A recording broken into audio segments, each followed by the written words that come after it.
ጸሎት አታብዙ ማለት ይሄን አድርግልኝ ማለት አታብዙ። ልቡናችሁን አታባክኑት። በጥያቄዎቻችሁ ብዛት ልቡናችሁን አትስለቡት። በስውር የሚያይህ እግዚአብሔር በግልጥ ዋጋህን ይከፍልሃል። ዛሬ ቤት ውስጥ ጸልያለህ ብቻ ነገ ከመላእክት መሃል ዋጋህን ይከፍልሃል። ትንኝን የሚመግብ አምላክ እኛን ይረሳን ይመስላችኋል? ወለጉለቋት ለይጼውጎ የቆራጫጭቶችን እንኳን የማይረሳቸው መድኃኔዓለም ወሶበሂ ትጸልዩ ኢትኩኑ ከመመደለዋን ስትጸልዩ እንደ ግብዞች አትሁኑ። የማቴዎስ ወንጌል ምዕራፍ 6 ከቁጥር 5 እስመ እሙንቱ ውስተ መኳርብት ወውስተ መራህብት ያፈቅሩ ቀዊመ ከማያስተርእዩ ለሰብ እነርሱ ሰው እንዲያያቸው ሰው እንዲመለከታቸው በየአደባባዩ በየማዕዘኑ በየመንገዱ ቆመው መጸለይ ይወዳሉና ስትጸልዩ እንደ ግብዞች አትሁኑ ይላል። ይህ ምዕራፍ 3 አንቀጽ ነው ያለው። ምዕራፍ 6 ማቴዎስ ወንጌል ምዕራፍ 6 3 አንቀጽ አለው። ወይም ሶስት ምኖችን የያዘ ነው። ስለ ምኖችን ምንነቶችን 3 ጉዳዮችን የያዘ ነው። አንቀጸ ጸሎት፣ አንቀጸ ምጽዋት፣ አንቀጸ ጾም። አንቀጸ ጸሎት፣ አንቀጸ ምጽዋት፣ አንቀጸ ጾም 3 ጉዳዮችን ይዟል። ጌታችን መድኃኒታችን ኢየሱስ ክርስቶስ በቆሮንቶስ በረሃ ምድረ በዳ ሲጾም 40 ቀንና 40 ሌሊት ሲጾም በ3 የኃጢአት ራሶች ተፈትኖ ነበረ። በምን? በስስት፣ በፍቅረ ነዋይ ወይም ገንዘብን በመውደድና በትዕቢት ሰይጣን የፈተነው ማለት ነው። ገንዘብን በመውደድ ፈተና፣ በትዕቢት ፈተናና በስስት ፈተና ፈትኖት ነበረ። በኋላ ጌታ ደግሞ ዲያብሎስን አሸንፎ ከመጣ በኋላ ለሕዝቡ እነዚህን 3 የኃጢአት ራሶች የሚሸነፉባቸውን 3 የሥነ ምግባር ራሶች የሚባሉትን ደግሞ አስተማረ። 3ቱ የሥነ ምግባር ራሶች የሚባሉት ምንድን ናቸው ከተባለ ጸሎት፣ ምጽዋትና ጾም ናቸው። የሚጾም ሰው ስስት ይጠፋለታል። የሚጾም ሰው ስስት ይጠፋለታል። የሚመጸውት ሰው ደግሞ የገንዘብ ፍቅር ይጠፋለታል። የሚጸልይ ሰው ደግሞ ትዕቢት ይጠፋለታል። 3ቱን ኃጢአቶች ያሸነፈ ሰው ደግሞ በዓለም ላይ ማንኛውም ኃጢአት ሊቃወመው አይችልም። የኃጢአት ሁሉ ስሮች እነዚህ ናቸው። ገንዘብ የሚወድ ሰው፣ የሚሳሳ ሰው ገንዘብ ይወዳል። ገንዘብ የሚወድ ሰው ደግሞ ትዕቢተኛ ይሆናል። ትዕቢተኛ ሰው ደግሞ በእግዚአብሔር የተጠላ ነው። ስለዚህ እነዚህ ሶስቱን አንድ ሰው በሕይወት ዘመኑ ሁሉ መጥላት ያለበት እነዚህ ነው። እነዚህን ተቃውሞ ካሸነፈ ሌሎችን ማሸነፍ ይቻላል። ስለዚህ እነዚህ የሥነ ምግባር ራሶች ይባላሉ። አሁን ዛሬ ከ3ቱ የምንማረው ምኑን ነው ካላችሁ ጸሎትን ነው። ዛሬ የምንማማረው ጸሎትን ነው። ጸሎትን ከነ ስርዓቱ ጌታችን መድኃኒታችን ኢየሱስ ክርስቶስ አስተምሮናል። ጸሎት ማለት ስለ ትርጉሙ ልንገራችሁና አሁን ይሄ እንዴት እንደምንጸልይ ነው። ጸሎትን መደበኛ አድርጎ ጌታ ግን እንዴት እንደምንጸልይ ነው የነገረን። መጀመሪያ ስለ ጸሎት ትንሽ ልንገራችሁ። ጸሎት ብሂል ተናግሮ ምስለ እግዚአብሔር። ጸሎት ማለት ከእግዚአብሔር ጋር መነጋገር ማለት ነው። ጸሎት ማለት ከእግዚአብሔር ጋር መነጋገር ማለት ነው። ከእግዚአብሔር ጋር መነጋገር።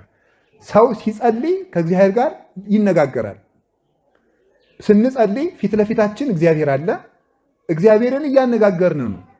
አምላኬ አምላኬ ለምን ታደገኒ፣ አምላኬ አምላኬ ለምን ተውከኝ ስለው ፊት ለፊት አድርጌ እያናገርኩት ነው። አንድ ሰው ጸሎት የሚያቋርጥበት ምክንያት ጸሎት የሚሰለቸው ወይም ጸሎቱን እያቆራረጠ የሚጸልየው ለምንድን ነው ካላችሁኝ ከማን ጋር እንደሚነጋገር ስለማያውቅ ነው። ሁላችሁም እንደምታስቡት አንድ የምንወደውና የምናከብረው ትልቅ ሰው በሰውኛው ትልቅ የተባለ ሰው እኛን ለማነጋገር ቀጠሮ ቢይዝልን ያንን ሰው ለማነጋገር ከተያዘልን ቀጠሮ የተነሳ እንቅልፍ አልወስደን ብሎ ያድራል። ጸሎት ግን እግዚአብሔርን ያህል ንጉሥ ሰራዊተ መላእክት እያመሰገኑት ቅዱሳን አባቶች እያመሰገኑት ለኛ ለአንድ መናኛና የተናቅን ፍጡሮች ቀጠሮ ይዞ ሊሰማን ይጠብቃል። ያንን ንቀን ነው የምንቀረው ማለት ነው። እግዚአብሔር አሁን ለምሳሌ ስንት ቀን ያመላለሰን የአንድ የቀበሌ ጽሕፈት ቤት ኃላፊ ወይም የመዘጋጃ ሰራተኛ ሰኞ ቢገኝልን እንዴት ደስ ይለናል። ለፍቼ እኮ ዛሬ ተሳካልኝ እንላለን። ያገኘነው ሰውዬ የምድር ደብዳቤ የሚጽፍ ሰው ነው ያናገረን። ከዚያ ከፍ ብለን ከንቲባውን ብናናገርስ? ከፍ ብለን የዞኑን ዋና አስተዳዳሪ ብናናገርስ? ከፍ ብለን የክልሉን ፕሬዝዳንት ብናናገርስ? ከፍ ብለን የሀገሪቱን ጠቅላይ ሚኒስትር ብናናግር እንደ ትልቅ እድለኛነት እናወራዋለን። ፎቶ ተነስተን ፎቶአችን እናስቀምጣለን በትልቅ ይሄ ከጠቅላይ ሚኒስትሩ ጋር የሆነ ጊዜ ምሳ በልቼ ብሎ ሰው ይናገራል። እግዚአብሔር ግን በየቀኑ ያለ ደጅ ጽናት ይገኛል። በየቀኑ እግዚአብሔርን ማናገር ይቻላል። በየቀኑ ብቻ አይደለም፣ በየሰዓቱ የምድር ነገስታት ጠዋት አናግረናቸው 6 ሰዓት መልሶ ቢቸግረን ማግኘት አንችልም። ምናልባት እንደገና 40 ቀን ልንጠብቅ እንችላለን። 6 ሰዓት አናግረን 9 ሰዓት ማናገር አንችልም። 9 ሰዓት አናግረን 11 ሰዓት አይደግሙልንም። 11 ሰዓት አናግረን 1 ሰዓት አይደግሙልንም። ሌሊት ቢቸግረን አይደግሙልንም። አናገኛቸውም ሁሉ ብንጠራቸው ሌሊት ከቢሯቸው ብንሄድ ወንጀለኛ ተብለን ልንታሰርም እንችላለን። እግዚአብሔር ግን ማለዳም ይሰማል፣ ማታም ይሰማል፣ ጧትም ይሰማል፣ ቀንም ይሰማል፣ ያለ ጊዜ ይሰማል፣ ያለ ወረፋ ይሰማል፣ ሳይመርጥ ይሰማል። እግዚአብሔር የሚሰማውና የማይሰማው ሰው የለም። ሁሉንም ይሰማል። ሁሉንም ወረፋ ሳያስጠብቅ ያለ ጊዜ ፈረቃ እግዚአብሔር ሁሉንም ያዳምጣል። ጸሎት ማለት እግዚአብሔርን ማናገር ነው። እንደ ጸሎት ማቋረጥ ያለ ሞኝነት የለም። እንዴት ሰው እግዚአብሔርን ያህል ንጉሥ አናግረኝ ብሎ እየጠበቀው እንዴት ያን አቋርጦ ይውላል? እና የእግዚአብሔር ቤተሰቦች እኔ ዛሬ በእግዚአብሔር ስም የምማልዳችሁ በእውነት ምንድን ነው ካላችሁኝ፣ ጸሎት እንዳታቋርጡ። ትልቅ ነገር በእውነቱ ማለት እናት የልጇን ንግግር ከምትጠብቀው በላይ እግዚአብሔር እኛን በማለዳና በመታ ጸሎት እኛን ለማዳመጥ ደስ ብሎት ይጠብቀናል። ማለዳ እግዚአብሔር እኛን ይጠብቃል፣ ተነስተን እንድንጠራው አባታችን ሆይ እንድንለው። ይሄ ነው ጸሎት። የምግባራት ሁሉ እናት ናት። የጦርነት ሁሉ መጀመሪያ ናት ጸሎት። ዲያብሎስ እንደ ጸሎት አድርጎ የሚጠላው ስነ ምግባር የለም። ጾም ሊሆን ይችላል፣ ስግደት ሊሆን ይችላል፣ ምጽዋት ሊሆን ይችላል፣ ቸርነት ሊሆን ይችላል፣ የዋሃት ሊሆን ይችላል፣ በጎነት ሊሆን ይችላል፣ ገርነት ሊሆን ይችላል፣ ፍቅር ሊሆን ይችላል፣ ሰላም ሊሆን ይችላል፣ መጠወተርስ ሊሆን ይችላል፣ ሰማዕትነት ሊሆን ይችላል፣ ምንኩስና ሊሆን ይችላል፣ ማስቀደስ ሊሆን ይችላል። ሁሉም ነገር ይሁን ሰይጣን እንደ ጸሎት አድርጎ የሚጠላው ምግባር ጥሩ ስራ የለም። ለምን ሲባል ከእግዚአብሔር እያስፈቀድ ስለሆነ ማለት ነው። አልቦ ግብር ዘያፈቅር ሰይጣን ከማይድጎ ጸሎት ሰይጣን እንደ ጸሎት ማስቋረጥ አድርጎ የሚወደው በጎ ስራ የለም ይላል። ሰይጣን በጣም ትልቁ የሚወደው ስራ ምንድነው? ጸሎት ማቋረጥ ነው። ጸሎት ማቋረጥ ጸሎትን ለምን ሲባል እስመ እሳት ይወፅእ እማፉሁ ለዘይጸልይ ከሚጸልይ ሰው አንደበት እሳት ይወጣልና፣ ወያውዕዮ ለሰይጣን ሰይጣንንም ያቃጥለዋልና፣ ወይ ደጉጾ አይኑንም ይወገዋልና፣ እስመ ጉድብ ውእቱ በሃቤሁ ጸሎት በሰይጣን ዘንድ የተሳለ ጦር ነው፣ አይኑን ያጠፋዋል። ስለዚህ ሰይጣን ጸሎትን አይወድም። ወበይንተዝ ተመልከቱ ያከብድ ይሄ ቅንድብን አክብዶ እንቅልፍ ያሰኛል። ጸሎቱን ያስቋርጠዋል። የሚያቋርጥበት ልዩ ልዩ መንገዶች ነው ያሉት። አንዳንድ ጊዜ የማንዘልቀውን በጣም ብዙ ጸሎት በማስጀመር ከዚያ በኋላ ሰልችቶ እንድንተወው በማድረግ፣ ሌላ ጊዜ ደግሞ በምንጸልይበት ጊዜ ሐሳባችን ይበትንና ሐሳቤ እየተበታተነ የምጸልየውን ጸሎት እግዚአብሔር አይሰማኝም ብለን ደግሞ እንድናቋርጠው ማድረግ። በጣም እንዴት ያለ ጠቢበኛ እኮ ነው። ሐሳባችን የሚበትነውም እሱ ነው። ሐሳቤ ስለተበተነ እግዚአብሔር አይሰማኝም ብለን ደግሞ እንድናቋርጥም የሚያደርግ ደግሞ እሱ ነው። ሶስተኛ ደግሞ ጸልየህ ምን አመጣህ፣ ጸልየሽ ምን አመጣሽ ብሎ ደግሞ ጸሎት እንድንተው ያደርገናል። ይህን ያህል ጸለይክ እግዚአብሔር እኮ አንተን አይወድህም፣ ጥያቄህን ቢወድህ ኑሮ ይመልስልህ ነበረ ብሎ ደግሞ ጸሎትን እንድናቋርጠው ደግሞ ያደርጋል። ለምንድን ነው ካላችሁኝ፣ ጸሎት የህይወታችን አጥር ነው። የህይወታችን ደጅ ነው። ደጅ ወይም በር አጥር የሌለው ቤት ለሌባ፣ ለወንበዴ፣ ለኃላፊ፣ ለአግዳሚ ሁሉ የተመቸ ለዘረፋ የተመቸ እንደሆነ ጸሎት ስናቋርጥ አጥር የሌለው ግቢ፣ በር ያልተዘጋለት ቤት እንሆናለን። ሰይጣን እንደፈለገ ከሰው ቤት ገብቶ ጸጋ ለመዝረፍ ይመቸዋል ማለት ነው። ለዚህ ነው ብዙ ሰዎች እዩ ደጋግማችሁ ገዳም ሂዳችሁ በሰነበታችሁ ሰሞን፣ መንፈሳዊ ጉዞ ባደረጋችሁ ሰሞን፣ መንፈሳዊ ቦታዎች በሄዳችሁ ሰሞን ዓለም ላይ ሳላችሁ ትሰሩት የነበረ ኃጢአት ይቋረጣል። ከዚያ በኋላ ስትመጡ መልሶ ይዛችኋል። ለምንድን ነው ካላችሁኝ፣ ጸሎት አቋርጠን ስለሚያገኘን ነው። ጸሎት መጀመሪያ የልማድ ኃጢአት ዋና መነሻው ጸሎት ማቋረጥ ነው። በራስ ምታት የዝሙት ሰይጣን በተለይ የሚመጣበት ራስ መምታት፣ እንቅልፍ ማለት፣ ቅንድብን ማክበድ፣ ከራስ ፀጉር እስከ እግር ጥፍር ያለውን የአካል ክፍል በሙሉ በድንጋይ የተቀጠቀጠ እባብ እስኪመስል ድረስ ድካምን በመልቀቅ ጸሎትን ያስጠላል። ጸሎትን ካስጠላ በኋላ ጸሎቱን ያስቋርጠናል። ካስቋረጠን ረድኤተ እግዚአብሔር እኛ ጋር ስለሌለ የፈለገውን ኃጢአት ለማሰራት ይመቸዋል። ኃጢአተኛ ለመሆን የመቅሰፍት ሁሉ መጀመሪያ ምንድን ነው ካላችሁኝ፣ ጸሎት ማቋረጥ። የበረከት ማጣት ምንጭ ዋናው ጸሎት ማቋረጥ ነው። የጠብ መጀመሪያ ዋናው ምንድን ነው? ጸሎት ማቋረጥ ነው። የባለትዳሮች ሁከት ከምንድን ነው የሚመጣው? ጸሎት ከማቋረጥ ነው። አትጸልዩ። ስለማይጸለይ ፍቅሩም ያረጃል፣ ትዳሩም አሮጌ ይሆናል፣ ቤቱም ይቀዘቅዛል፣ ውሃ ይሆናል፣ ሙቀት ሃይማኖት የለውም፣ ይጠላል። ባልየው ወጥቶ መግባትን ይጠላል፣ ሚስቲቱ የባሏን መምጣት ትጠላለች። ለምን? ጸሎት የተለየው ትዳር ስለሆነ ቀዝቃዛና የተጠላ የነገር እሾህ የወረሰው ይሆናል ማለት ነው። በሕይወታችን ዘመን ሁሉ ከመከራም የምናመልጠው የያዝነው የሚበረክትልን ጸሎት ያላቋረጥን እንደሆነ ነው። የምንጸልየውን ማወቅ አለብን። እንግዲህ በሕግ የተፈቀደው ዳዊት አቡነ ዘበሰማያት ነው። መዝሙረ ዳዊት አቡነ ዘበሰማያት የክርስቲያኖች የመጀመሪያ የሕግ ጸሎታቸው ዳዊት፣ አቡነ ዘበሰማያት፣ ውዳሴ ማርያም እነዚህ ናቸው። ከዚያ በኋላ ደግሞ በርታ ሲል ገድለ ቅዱሳን ከቅዱሳን ገድል አንድ ይጨምራል። ሲበረታ ቅዳሴ ማርያም ይጨምራል። ሲበረታ ወንጌለ ዮሐንስ ይጨምራል። ከዚያ በኋላ ጎልጎታ፣ አርጋኖን እያለ ይጨምራል። አሁን ግን ማን እንደፈጠረው የማይታወቅ የጸሎት ጋጋታ ሞልቷል። አሁን መዝገበ ጸሎት የሚባል አለ። የሆነ ጥርቅም ማለት እንዳይከፋችሁ እሺ። ድሮ ባለ 53ቱ የሚባል ነበር፣ ኋላ ባለ 78ቱ፣ አሁን ደግሞ 90 ምናምን ሆኗል መሰለኝ 100 ምናምን። ለውዳሴ ከንቱ ምዕመናን በቀይ ቢጫ አረንጓዴ ማህደር ያደረጉትና ሳሳ ያለ ነጠላ አድርገው አዝለውት ጀለል ይላሉ። አንዱንም አያነቡት ማለት ነው። ከዚህ በኋላ መልካ አርሴማ አይቀር፣ መልካ ሚካኤል አይቀር፣ ውዳሴ አምላክ አይቀር፣ ሰይፈ ሚካኤል፣ ሰይፈ ስላሴ አይቀር፣ ሰይፈ መለኮት አይቀር፣ ግግግግግግግ አንዱንም ከዚያ በኋላ አይጸለይም። መጀመሪያ በሕግ የታዘዘውን ጸልዩ። ከደም ጸሎተ ባርቶስ ምንድን ነው ያል በሕግ የታዘዘውን 318ቱ ሊቃውንት በፍትሐ ነገሥት ያዘዙትን ነቢያት ሐዋርያት ያዘዙትን መዝሙረ ዳዊት፣ ውዳሴ ማርያም፣ ዳዊት፣ ወንጌል ጸልዩ።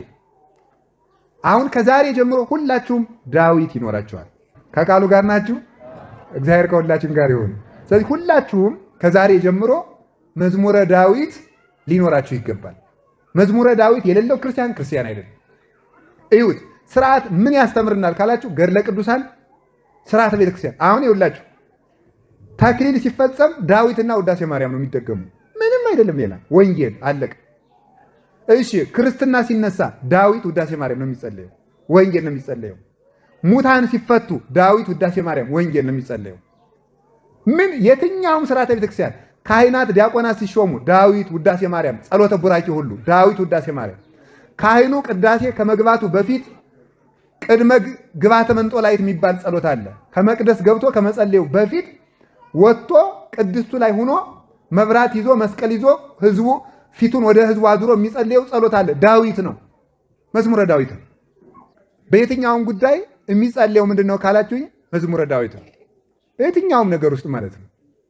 በቅዳሴ በኪዳን በሁሉ መቅደም ላይ 40 ቀን ሙሉ የድጓ መምህራን በአብይ ጾም፣ በፍልሰታ፣ በአጽዋማት ጊዜ ስባተ ነግህ የሚባል ቃል እግዚአብሔር አለ። ዳዊት ነው፣ መዝሙረ ዳዊት ነው። በቃ ማለዳ በሙሉ 150ውን ዳዊት ሲያስተዛዝሩ ነው የሚያረፍዱ ማለት ነው። ዳዊት ነው የሚጸልዩ። ስብሐተ ነግህ የቅዱስ ያሬድ ቃለ እግዚአብሔር ብዙ ነው። ምዕራፍ የሚባል መጽሐፍ አለ፣ ሙሉ ዳዊት ነው። በስመ በመዝሙረ ዳዊት ይዘምሩ ሰማያውያን ወምድራውያን። በቅዱስ ዳዊት መዝሙር የሰማይ መላእክት እንኳን ሳይቀሩ ይዘምራሉ። ያንን አስትቶ የማናውቀው ጸሎት ነጋዴ እየሰበሰበ ያሳትማል መጸለይ። አሁን ደግሞ በየከተማው ምን ይላል? ይሄ ሌሊት ለሚያንቀጣቅጣችሁ፣ ለሚያስፈራራችሁ፣ ሕፃናትን ሽንት ለሚያሸናባችሁ ጥሩውን ፈቱን መድኃኒት ነው እያያዛችሁ መጽሐፉን 20 ብር ነው ይላል። እውነት መስሏችሁ እናንተ ትገዛላችሁ። ዳዊታችሁን ድገሙ ዝም ብላችሁ። ዳዊት እንዲያው መዝሙረ ዳዊት ለ40 ቀን እንኳን ሳታቋሩ እንኳን ሁል ጊዜ 40 ቀን እንኳን ብትጸልዩ አጋንንት በእናንተ ዘውር አይል። የሁሉንም ቅዱሳን በሙሉ ገድል ብታነቡት መዝሙረ ዳዊት ነበር የሚያነቡት።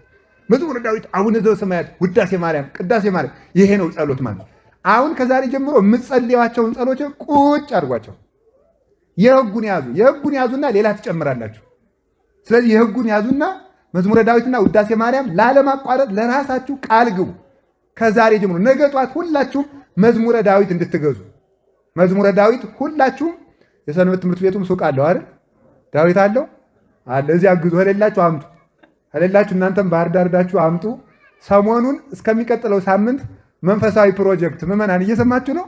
መዝሙረ ዳዊት ገዝታችሁ ጸልዩ። እርግጠኛ ሆኜ ነው የምነግራችሁ፣ የፈለጋችሁትን ነገር ይመልስላችኋል መድኃኔዓለም። እምነቴን ነው እንጂ እንደ ቅዱሳን ጸጋ ኑሮኝ አይደለም እንደዚህ የምለው። እምነቴን ነው የምነግራችሁ። በሕግ የታዘዘውን ነገር አድርጉ። ሕግ የሚለው ይሄ ነው። አንዳንድ አባቶች ሰይፈ መለኮት ጥሩ ነው፣ አንዳንድ አባቶች ሰይፈ ሥላሴ ጥሩ ነው ብለዋል። አንዳንድ አባቶች የሚባል ነገር የለም። የመጽሐፍ መምህራን የተናገሩት ነው እውነት። እኔ ደግሞ እንግዲህ የመጽሐፍ መምህር ነኝ። ምን ሆናችኋል እናንተ? የቤተ ክርስቲያን የመጽሐፍ መምህር ነኝ። ለክታ ሰፍራት ብሉይውን አስተምር፣ ሐዲሱን አስተምር፣ ሊቃውንቱን አስተምር፣ መነኮሳቱን አስተምር ብላ መርቃ ሰጥታኛለች። ተምሬበታለሁ፣ እናገራለሁ። ስለዚህ ቤተ ክርስቲያን እነማን የሚናገሩትን እንመን ካላችሁ የመጽሐፍ መምህራን የሚናገሩትን፣ የመጽሐፍ መምህራን የሚናገሩትን አበው ያስተማሩንን። የኔ እኮ አይደለም ትምህርቱ፣ የሊቃውንት የነ ቅዱስ ቄርሎስ የነ ቅዱስ ዮሐንስ አፈወርቅ የአባቶቻችን የ318ቱ ሊቃውንት ትምህርት ነው። ስለዚህ ዳዊት፣ ውዳሴ ማርያም ጸልዩ። ከዚያ ደግሞ ከሆነላችሁ አርጋኖን ጨምሩ። ደግሞ በ21 ድገሙ። ግን ሁሉንም አንድ ጊዜ አትጀምሩት ነው የኔ ጥያቄ። መጀመሪያ የዕለት ዳዊትና የዕለት ውዳሴ ማርያም ድገሙ። አቅም ካላችሁ ደግሞ የሰባቱን በየዕለቱ አድርጉት። ከዛ በኋላ ደግሞ ሌሎችን አቡነ ዘበሰማያት ብዙ ይደገማል፣ ልነግራችሁ ነው። እሱ እንዲህ ያደረጋችሁ ከጸለያችሁ እግዚአብሔር ከኛ ጋር ይሆናል። አምላከ ቅዱሳን ከሁላችን ጋር ይሁን እና ጸሎት ከዚህ ሁሉ ያድናል፣ እግዚአብሔር ጋር ያገናኛል፣ ሀብትን ረድኤትን ሁሉ ይጠብቃል። አንኳኩ፣ ንገሩኝ፣ በሉ አንኳኩ፣ አንኳኩ፣ አንኳኩ። እናንተ አሁን አንኳኩ ምን አደርጋለሁ ብሏል እግዚአብሔር። እናንተ አታንኳኩም፣ ግልብጥ ብላችሁ ማደር።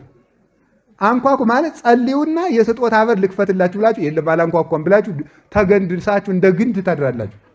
እግዚአብሔር በየት ጥያቄያችሁን ይመልሳል። አታንኳኩማ፣ አትጸልዩ። ዳዊት አንኳኩ፣ በአቡነ ዘበሰማያት ጠይቁኝ፣ በውዳሴ ማርያም ጸልዩኝ፣ አንኳኩና ልክፈትላችሁ። ማን ይስማ?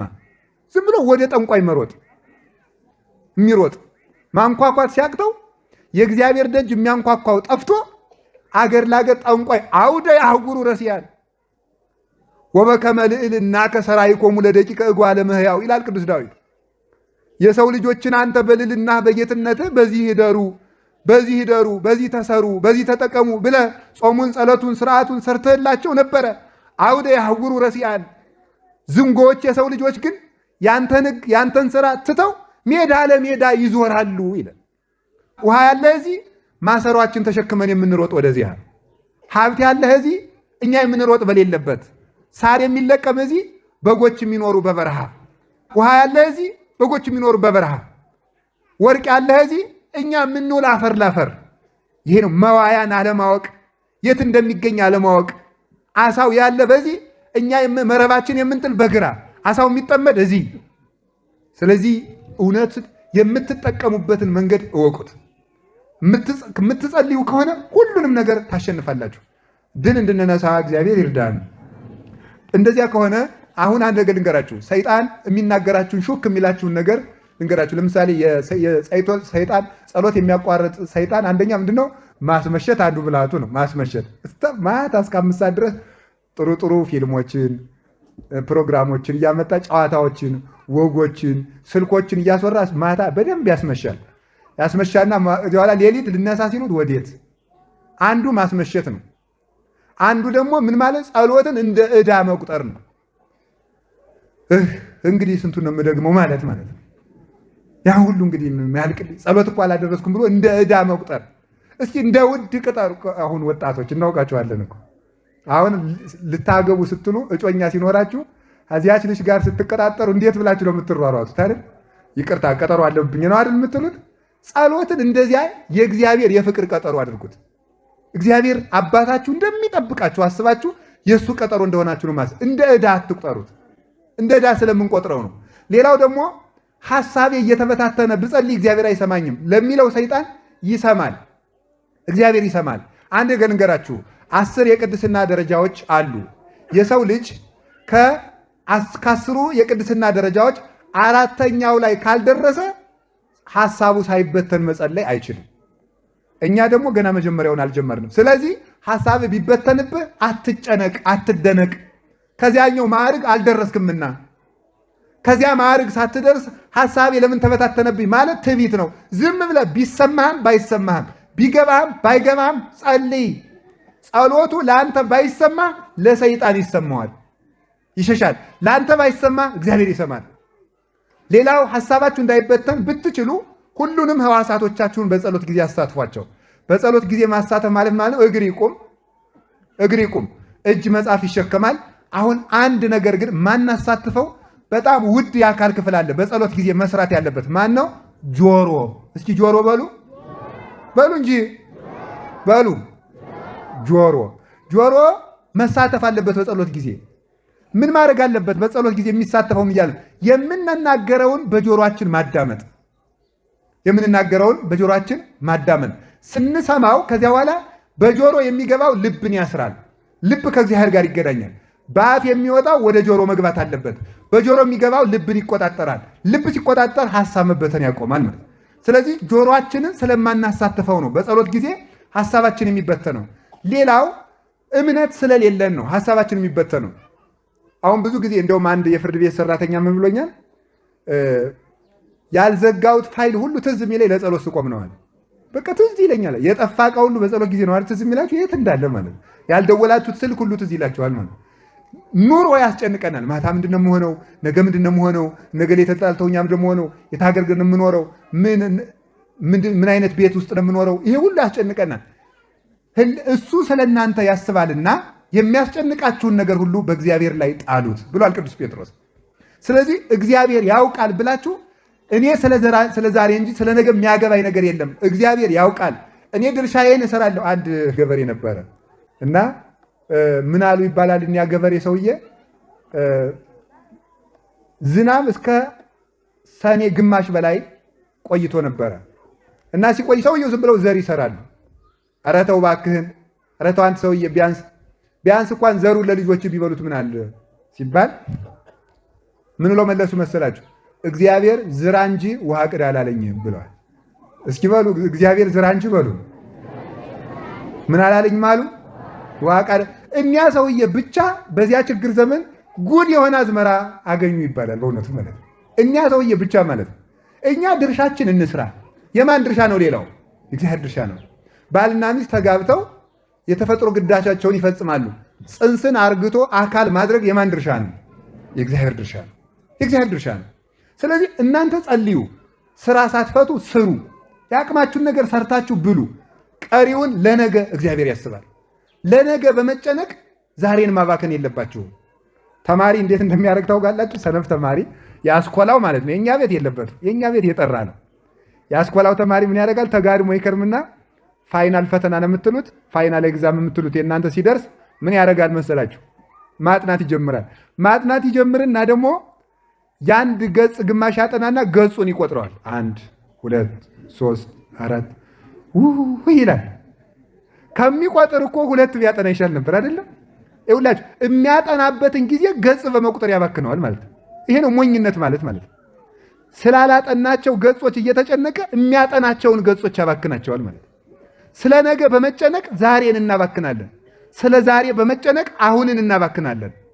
ሰው የሚባለው የዛሬንና የነገን ውሎ ለእግዚአብሔር ሰጥቶ አሁንን በአግባቡ የሚጠቀም ሰው ነው። እግዚአብሔር አሁን ሰርተን እንድናልፍ እግዚአብሔር ይርዳን። ስለዚህ ስትጨነቁ ሐሳባችሁ ይበተናል። ግን ቢበተንም ጸሎታችሁን ግድ የላችሁም፣ አታቋርጡ። ሌላው ደግሞ ሰይጣን ምን ይላል? አንተ ኃጢአተኛ ነህና እግዚአብሔር አይሰማህም ሊላችሁ ይችላል። ኃጢአተኛ ስለሆንክ እግዚአብሔር አይሰማህም፣ ግን ይሰማል። እስኪ አንድ ጥያቄ ልጠይቃችሁ።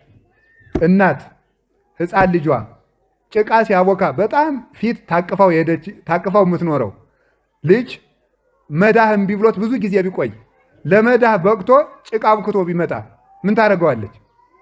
ወይም ስኳር ቢደፋ ለዚህ በቃልኝ እሰይ ልጅ ብላ ትሰማዋለች። ችግር እኮ ነው የፈጠረው ልጁ አይደለም። ዕቃ ደፍቷል፣ ግን ለመድፋትም መብቃት ብላ ትስመዋለች። ከዚያ በኋላ አይምሮ ካወቀ በኋላ ሲያጠፋ ነው የሚገረፈው። እስከዚያ ድረስ ግን ጭቃ ተቀብቶ ቢመጣ ጎሽ ጎሽ ጎሽ ተብሎ ይታጠባል ማለት። እኛ ምንም አይነት ኃጢአት ይዘን መተን ብንጸልይ እግዚአብሔር ቸር ነው፣ ደስ ይለዋል። ነገ ከዚያ እናቲቱ እንዲያምትለው እንደምታጥበው ስለምታውቅ ነው። እግዚአብሔር እንደሚያነጻን ያውቃል። ከጸለይን እንደምንድን ያውቃል። ከጀመርን እንደሚያስጨርሰን ያውቃል። ሰይጣን ደግሞ ከጀመርን እንደምንጨርስ ስለሚያውቅ ነው። እንዲያው ሊቃውንት ምን ይላሉ? በዓለም ላይ ዋና ፈሪ ሰይጣን ነው ይላሉ። ታውቃላችሁ? ይሄን ዋና ፈሪው ማለት ነው። ታውቃላችሁ? ሰይጣን በጣም የመጨረሻ ፈሪ ነው። እኔ ፍርሃቱን የሚደንቀኝ ምንድን ነው? እኛን አለመናቁ። አይገርማችሁ? አሁን እኔን አለመናቁ። አሁን እኔ ራሴ 3 ቀን ደው ሳላቋርጥ ጥሩ ጸሎት ብጸልይ እባብ ይመስልና ይመጣል፣ አይጥ ይሆንና ይመጣል። ኋላ ደግሞ እኔ በጸሎት ላሸንፈው ቆይ እና ደግሞ ጀማሪ ክርስቲያን ጳጳስ ይበልጣል አይደል? አቃጥላለሁ በጸሎት በስመ አብ ወወልድ ወመንፈስ ቅዱስ አሐዱ አምላክ ይትቀደስ ስምከ ትምጻእ መንግሥትከ ወይኩን ፈቃድከ በከመ በሰማይ ከማሁ በምድር።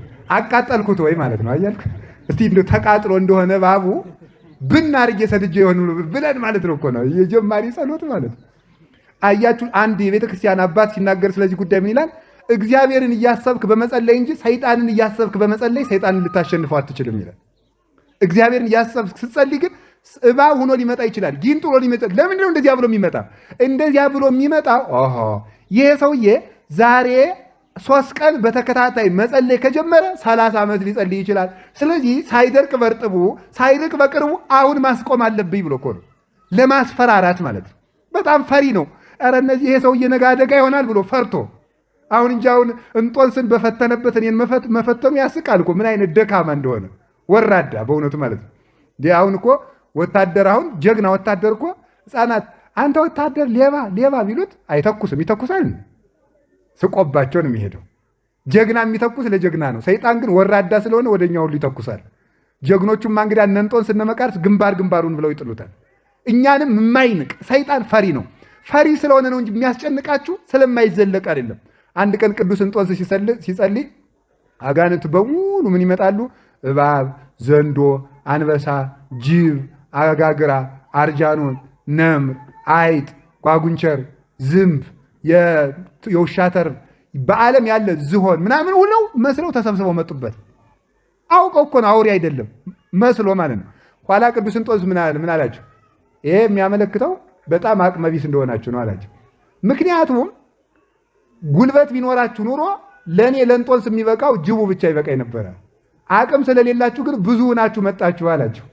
እንዲህ ሲሳለቅባቸው ብን ብለው ጠፉ። በእውነቱ ማለት ነው የቅዱስ እንጦንስ አምላክ እኛን የሚፈትኑትን አጋንንት ሁሉ ያብንንልን። በእውነቱ ማለት ነው። ሁላችንም ምን ማድረግ አለብን ካላችሁ በጸሎት ብዙ ብርቱ መሆን አለብን። ቢያሰለችን ቢደክመን ጸሎትን በጣም በአጭር ጊዜ የሰው ልጅ ከወጣ የማይመለስባቸው የቅድስና ስራዎች አሉ። ከተውናቸው ቶሎ ለመመለስ የሚያስቸግሩ አንደኛው ጸሎት ማቋረጥ ነው። ሁለተኛው ቤተክርስቲያን መምጣት ነው። ሶስተኛው ሌሊት መትጋት ነው። እነዚህ ነገሮች አንድ ሰው እንኳን በዓለም የሚኖር ምዕመን መነኩሴ እንኳን 40 ዓመት ሲጸልይ የኖረ እንኳን ቢሆን ካቋረጣቸው ለመመለስ ከባድ ናቸው። አሁን ሌሊት ስትተጉ ኑራችሁ ከዚያ በኋላ 2 ቀን ካቋረጣችሁ መልሳችሁ ሌሊት ለመነሳት ከባድ ነው። ቤተክርስቲያን በተከታታይ የምትመጡ ከሆነ 3 ቀን ከቀራችሁ ለመመለስ ይቸግራል። ጸሎት ካቋረጣችሁ በኋላ መልሳችሁ ጸሎተኛ ለመሆን ችግር ነው። የያዙትን ይዞ መዝለቅ ትልቅነት ነው። እግዚአብሔር በጸሎት እንድንጸና ይርዳን። እሺ አሁን እንዴት እንጸልያለን የሚለውን ጌታችን ኢየሱስ ክርስቶስ ያስተማረንን እንቀጥል። ወሶበሂ ትጸልዩ ኢትኩኑ ከመ መደለዋል።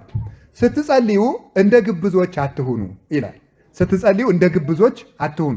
ግብዝነት ማለት በጣም ብዙ ትርጉም ያለው ነው። ሌላ ጊዜ ራሱን ችሎ እንደምትማሩ ታምናለሁ። ግን ባጭሩ ግብዝነት ማለት ተመጻዳቂ፣ አስመሳይ፣ የከንፈር አምልኮ ያለው የልብ የሌለው ሰው የሚንቅ የሚታበይ ጽድቁን የሚቆጥርና አፋዊ ቅድስና ያለው ውስጣዊ የሌለው የሚመጻደቅ ሰው ምን ይባላል? ግብዝ ይባላል። ግብዝ የግብዞች ጸሎት የሚባለው ምንድን ነው ካላችሁኝ፣ የግብዞች ጸሎት ምን ያለ እስመሙንቱ ያፈቅሩ ውስተ መኳርምት ወውስተ ማዕዝን ቀዊመ።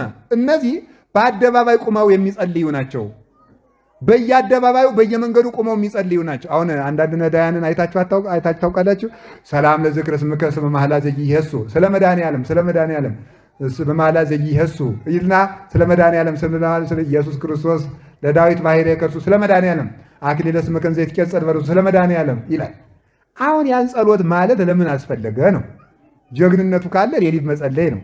የሆነች ነገር ያነጥፍና ስለመቤታችን ስለ ቅዱስ ሚካኤል ሰላም ለልብከ መዝገበ ራእይ ወይዋት ነው መበቀል ቅዳት ስለ ቅዱስ ሚካኤል ይላል። ሰው ጸሎተኛ ነው ብሎ አስቦ እንዲሰጥ ይሄ ግብዝ ነው። ከለመነ ድሃ ነኝ ብሎ ይለምን። እዚያ በጸሎት ማመካኘት ምንድን ነው? አደባባይ ላይ ሆኖ መጸለይ እና አንዳንድ ደግሞ ዲያቆኑም ቄስም እኔንም እንደዚያ ስንጸልይ ደግሞ አሁን ማለት ነው ሰው እንዲሰማልን ማድረግ ማለት ሰው እንዲሰማልን መፈለግ ጸሎተኛ መሆናችንን ሰው እንዲያውቅልን ማድረግ እንደምንጸልይ ማሳወቅ ሌሊት ከምዕመናን ቤት ሄደን በእንግድነት ስናድር ጸሎተኛ መሆናችን እንዲያውቀው ፍካሬ ጻድቃን ወዛጣን መዝሙር ዘዳዊት ሃሌሉያ ብፁዕ ብሲ ዘይሆረ በምቅረር ሲያን ወዘይነበረ ተመንበረ መሳርካ ወዛጉ ያነብ ማልተው ሌሊት ወይ ተጥቅልት ሀበ ሙሐዘባይ እንተትው ፍሬሃ በጊዜያ ወቆጽላኒ እየተናገረ እያለ የሚጸልይ ማለት ነው። ጸሎተኛ ነኝ ብሎ መመጻደቅ ማለት ነው። መመጻደቅ ጸሎተኛ መሆናቸውን እንዲታወቅላቸው የሚፈልጉ ሰዎች ግብዞች ይባላሉ። እነዚህ ማለት ነው። አሁን ግሸን ስትሄዱ ታውቃላችኋል። በጣም ትልቅ ድርሳነ ሚካኤል በጣም ትልቅ ይዝና እንደዚህ በጣም ትልቅ የሚያህል ድንች የሚያህል መቁጠሪያ በዚህ አድርጎ ባይታዊ ቅዱስነታቸው ያንን ወንድ ከሆነ እንግዲያ በቀሚሱ ስራ ያደረገው እስቲ እንዲያች አድርጎ ይተኛ ጀግና ከሆነ አሪያን ምዕመናን ይጓ አይደለም እናት የሚያባት አልቀው ፈርል ብሩን ጠብ ጉዳዩ ብር እኮ ነው። ብር ላይ ነው ያለው። የውሸት እንደዚህ የተመጻደቁብን ማለት ነው። አንድ ጊዜ ትዝ ይለኛል ግሸን አንድ ባይታዊ ሰውዬ እንደዚህ ይደበድባል። ትልቅ መቁጠሪያ አድርጎና ይጸልያል ያለ ሰው ሁሉ ብር ይጥላል። ኋላ ይሰብካል ደግሞ እና ሲሰብክ እኔም እንደዚህ ካባ አላደረኩም ጎተት ያለ ፎጣ ለብሼ ዝም ይሄድኩኝ። ኋላ ዝም የሚለው ምንድነው የሰውዬ ብዬ ተሰብስቦ የሚሰማው ህዝብ እየተይ አይውላችሁ ሀገሪቱን የሚያጠፋት ያልተማሩ እንደዚህ ያሉ መነኩሴ ናቸው ይላል። እኔ የዚያን ጊዜ የብሉይ ኪዳንና የአዲስ ኪዳን ተምሬያለሁ በእውነቱ ማለት ነው። እንደዚህ ያሉ መነኩሴ ናቸው ሀገሪቱን የሚያጠፋት ይላል። ዝም እና ወደ ትምህርታችን እንሄዳለን። ቅዱስ ገብርኤል ያበሰራት ቅዱስ ገብርኤል የተገለጠላት ቅድስት ሴት ማናት? እስቲ አንተ መነኩሴ ተናገር አለኝ። አጋር አልኩት። ይሄን አያውቀውም እሱ እመቤታችንን ብቻ ነው የሚያውቀው ማለት ነው። ግን ምክንያቱም ብሉይ ኪዳን ያልተማረ ሰው ይሄን ሊያውቅ አይችልም። ኦሪት ዘፍጥረት ላይ ነው ያለና የአብርሃም ገረድ ተሰዳ ስትሄድ ምን አድርጎ ነበረ? መልአኩ ቅዱስ ገብርኤል ተገልጦ ልጇ በውሃ ጥም ሊሞት ሲል ውሃ አሳይቷታል። ያ መልአክ ቅዱስ ገብርኤል ነው የሚለውን ትርጓሜ የተማረ ሰው ብቻ ነው የሚያውቀው። ቅዱስ ገብርኤል ነውና ውሃው ክርስቶስ ነው። ቅዱስ ገብርኤል ደግሞ የሕይወት ውሃ ክርስቶስን አብስሯል ተብሎ ትርጓሜውን የሚያውቅ የተማረ ሰው ነው። ሰውየው ጥሬቱ መጽሐፍ ቅዱስ አጋር እሺ ብሎ መንፈስ እግዚአብሔር አልፈቀደም ወደዚህ አንድ ብሎ ሲሄድ ትዝ ይለኛል እላችኋለሁ። እውነቱ ማለት ነው። እና እንደ ይሄ ሁሉ የምነግራችሁ ምንድን ነው ካላችሁ አስመሳይነት ምድርን ቆርጥሞ እየበላት ነው በእውነቱ ማለት አስመሳይነት የሌለንን ጽድቅ ጻድቅ በማስመሰል ከሌለን የለንም ባለን ነገር ህዝቡ ደግ ነው። የኢትዮጵያ ህዝብ እኮ ደግ ነው። የኢትዮጵያ ህዝብ በተለይ የአዲስ አበባው ደግ ነው። እናንተ እንኳን መናጢ ናቸው። ለምን መሰላችሁ? አሁን የአዲስ አበባው ምዕመን ይመስለኛል ንስሐ አባቱ አብሮት ቢራ ጠጥቶ ሰክሮ በበነገው ንስሐ ልጅ ሄዶ ሰክሬ ብሎ ይናዘዛል። አይደንቃችሁም? ይሄ ደግነት እኮ ነው። የዚህ አካባቢ ሰው ግን ቄሱ እየሰከረ እዚህ መንጋ ሰካራ ምኛ ሊመክር ደግሞ ሄደ አርፈ ተቀመጥ አትሉም ትላላችሁ። አሁን እኔን ማታ ቢራ ስጠጣ ብታገኝ በድንጋይ አትወግሩኝም? በድንጋይ ነው የምትወግሩኝ። በእውነቱ እኔም አልጠጣም። በእውነቱ የማልጠጣ ግን እናንተን ፈርቻ አይደለም። መጠጣትም ኃጢአት የለውም። ኃጢአት ማብዛት መስከር ነው እንጂ ቢጠጡ ነው። እግዚአብሔር የፈጠረው ፍጥረት ሁሉ ቅዱስ ነው። መስከር ነው ኃጢአት እንጂ አንድ ሁለት ቢጠጡ ካህናትም ችግር የለባቸው። መስከር ግን ነውር ነው በእውነቱ ማለት መስከር ነውር ነው። እና እናንተም አታስክሩ። ካህናትን አፈርሰውን እያላችሁ አታስክሩ። ሁለት ሶስት ጠጥተው በቃይ ሲሉ እሺ ነው ማለት በቀር በሞት እያላችሁ እያሰከራችሁ መስቀላቸው ሁሉ ጠላ እንዲል ማድረግ የለባችሁም። ከቃሉ ጋር ናችሁ። እግዚአብሔር ከሁላችን ጋር ይሁን። ስለዚህ አሁን እኔ የምነግራችሁ ምንድን ነው ተመጻዳቂ የሚባለው ይሄ ነው ማለት ነው።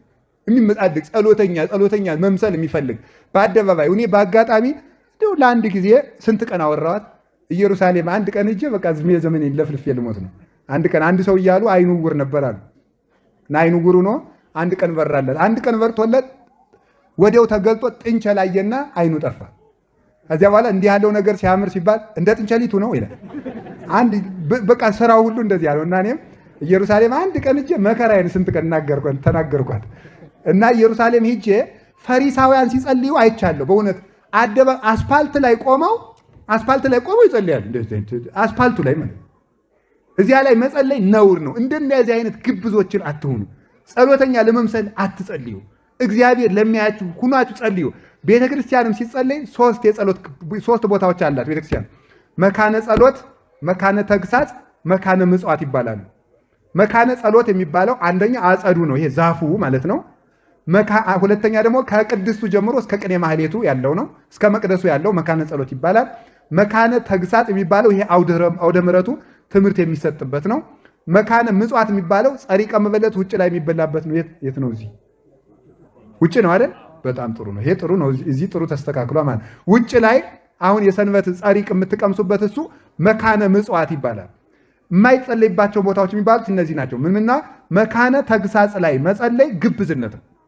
ስብከት እየተሰበከ እንደዚህ አድርጎ መጸለይ እዚህ ማልቆ ይሄ ግብዝነት ይባላል። ምክንያቱም ይሄ መካነ ተግሳጽ ነው። ከዚያ ላይ ደግሞ ዝክር ከሚዘከርበት ደግሞ እንዲህ አድርጎ መጸለይ ደግሞ ይሄም ግብዝነት ነው። ስለዚህ መጸለይ የሚባለው የት ነው? ከሚገባው ቦታ ጸልይ፣ የማይገባው ቦታ አትጸልይ። በማይጸልይ ሰው ደግሞ አትመጻደቅ። በማይጸልይ ሰው ላይ እኛ ስንጸልይ ሳምንት መጸለይ ከመጀመራችን በማይጸልይ ሰው ላይ መመጻደቅ እንጀምራለን። ስለዚህ በዚያም አትመጻደቅ። ጸሎታችንም ይጠብቀናል ማለትም ግብዝነት ነው።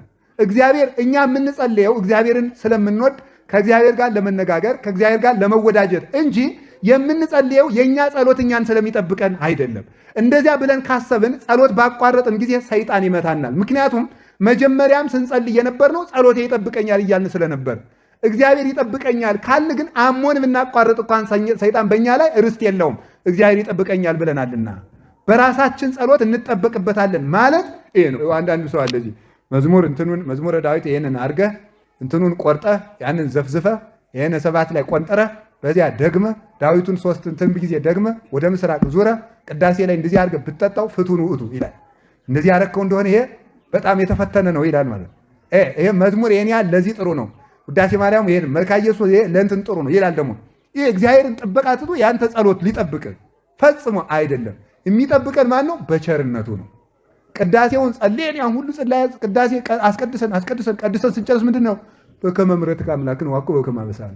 እኛ ቅዳሴውን ቀድሰናል እንዳዘዝከን፣ ግን እኛ ባቀረብነው ጸሎት እንጠበቃለን አንልም። በቸርነትህ ነው። እኛ ባወቅን ጸለይን ተዘጋጀን ብለናል። ግን አንተ የምታውቀው ብዙ ነውና ስጋ ወደሙን የምንቀበል በቸርነትህ ነው ብለን ነው የምንቀበለው ማለት ነው። ጸሎቱን ማቋረጥ የለብንም ወደ ፈተና እንዳንገባ። ግን ወደ ፈተና ያልገባን ግን ስለ ጸለይን እንደሆነ ማወቅ የለብንም። የሚጠብቀን እግዚአብሔር በቸርነቱ ስለሆነ እንጂ። ይሄን ነው ስለ ጸሎት ማወቅ የሚጠበቅብን። ብዙ ሌላው ጸሎታችን ለምን አይመለስም የሚል ጥያቄ ይጠይቃል ሰይጣን ብያቸዋለሁ ቅድም። ጸሎቱን ለምን የማይመልስልን ሲባል 3 ነገሮችን ብቻ አጭር ነገር ልንገራችሁ። እግዚአብሔር ለምንድን ነው ጸልየን ጸሎታችን የማይመልስልን? አንደኛው የማይመልስልን ምክንያት ጸሎቱ የማይጠቅመን ከሆነ ነው። ጸሎቱ የማይጠቅመን ከሆነ እግዚአብሔር ጥያቄውን አይመልስም ማለት። ለምሳሌ አንድ ነገር ልንገራችሁ። ሕፃን ልጅ እናቱ እንጀራ እየጋገረች እያለ ክፉና በጎ ያለየ ልጅ እናቱ እሳት እንድትሰጠው ይለምናታል። መስጣት አለባት የለባትም? አቤት። ልጁ ግን በልጁ አይምሮ ግን መለመኑ ትክክል ነው አይደለም? በልጁ አይምሮ ትክክል ነው አይደል? ምክንያቱም በምናውቀዋለን ሳትሰጠው ስትቀር ያለቅሳል። የሚጠቅመውን የምታውቅ ግን እናቱ ናት። ቅዱስ ያሬድ እንደተናገረ እግዚአብሔር አባታችንም እናታችን ነው። አንተ አቡነ ወአንተ ምን እንዳለው እግዚአብሔር አባት ነው፣ እግዚአብሔር እናት ነው። የሚያስብልን እሱ ነው። እሱ ስለሚያስብልን የለመነውን ሁሉ አይሰጠንም። ለምን? እንደማይጠቅመን ያውቃልና። እንደማይጠቅመን ያውቃልና። አንዱ ይሄ ነው። ከቃሉ ጋር ናችሁ። እግዚአብሔር ከሁላችን ጋር ይሁን። ስለዚህ ጥያቄያችንን ያልመለሰልን ስላልወደደን ኃጢአተኛ ስላልሆን ጸሎታችን ትክክል ስላልሆነ ሳይሆን የማይጠቅመንን ስለለመን ይሆናል። ሁለተኛው ደግሞ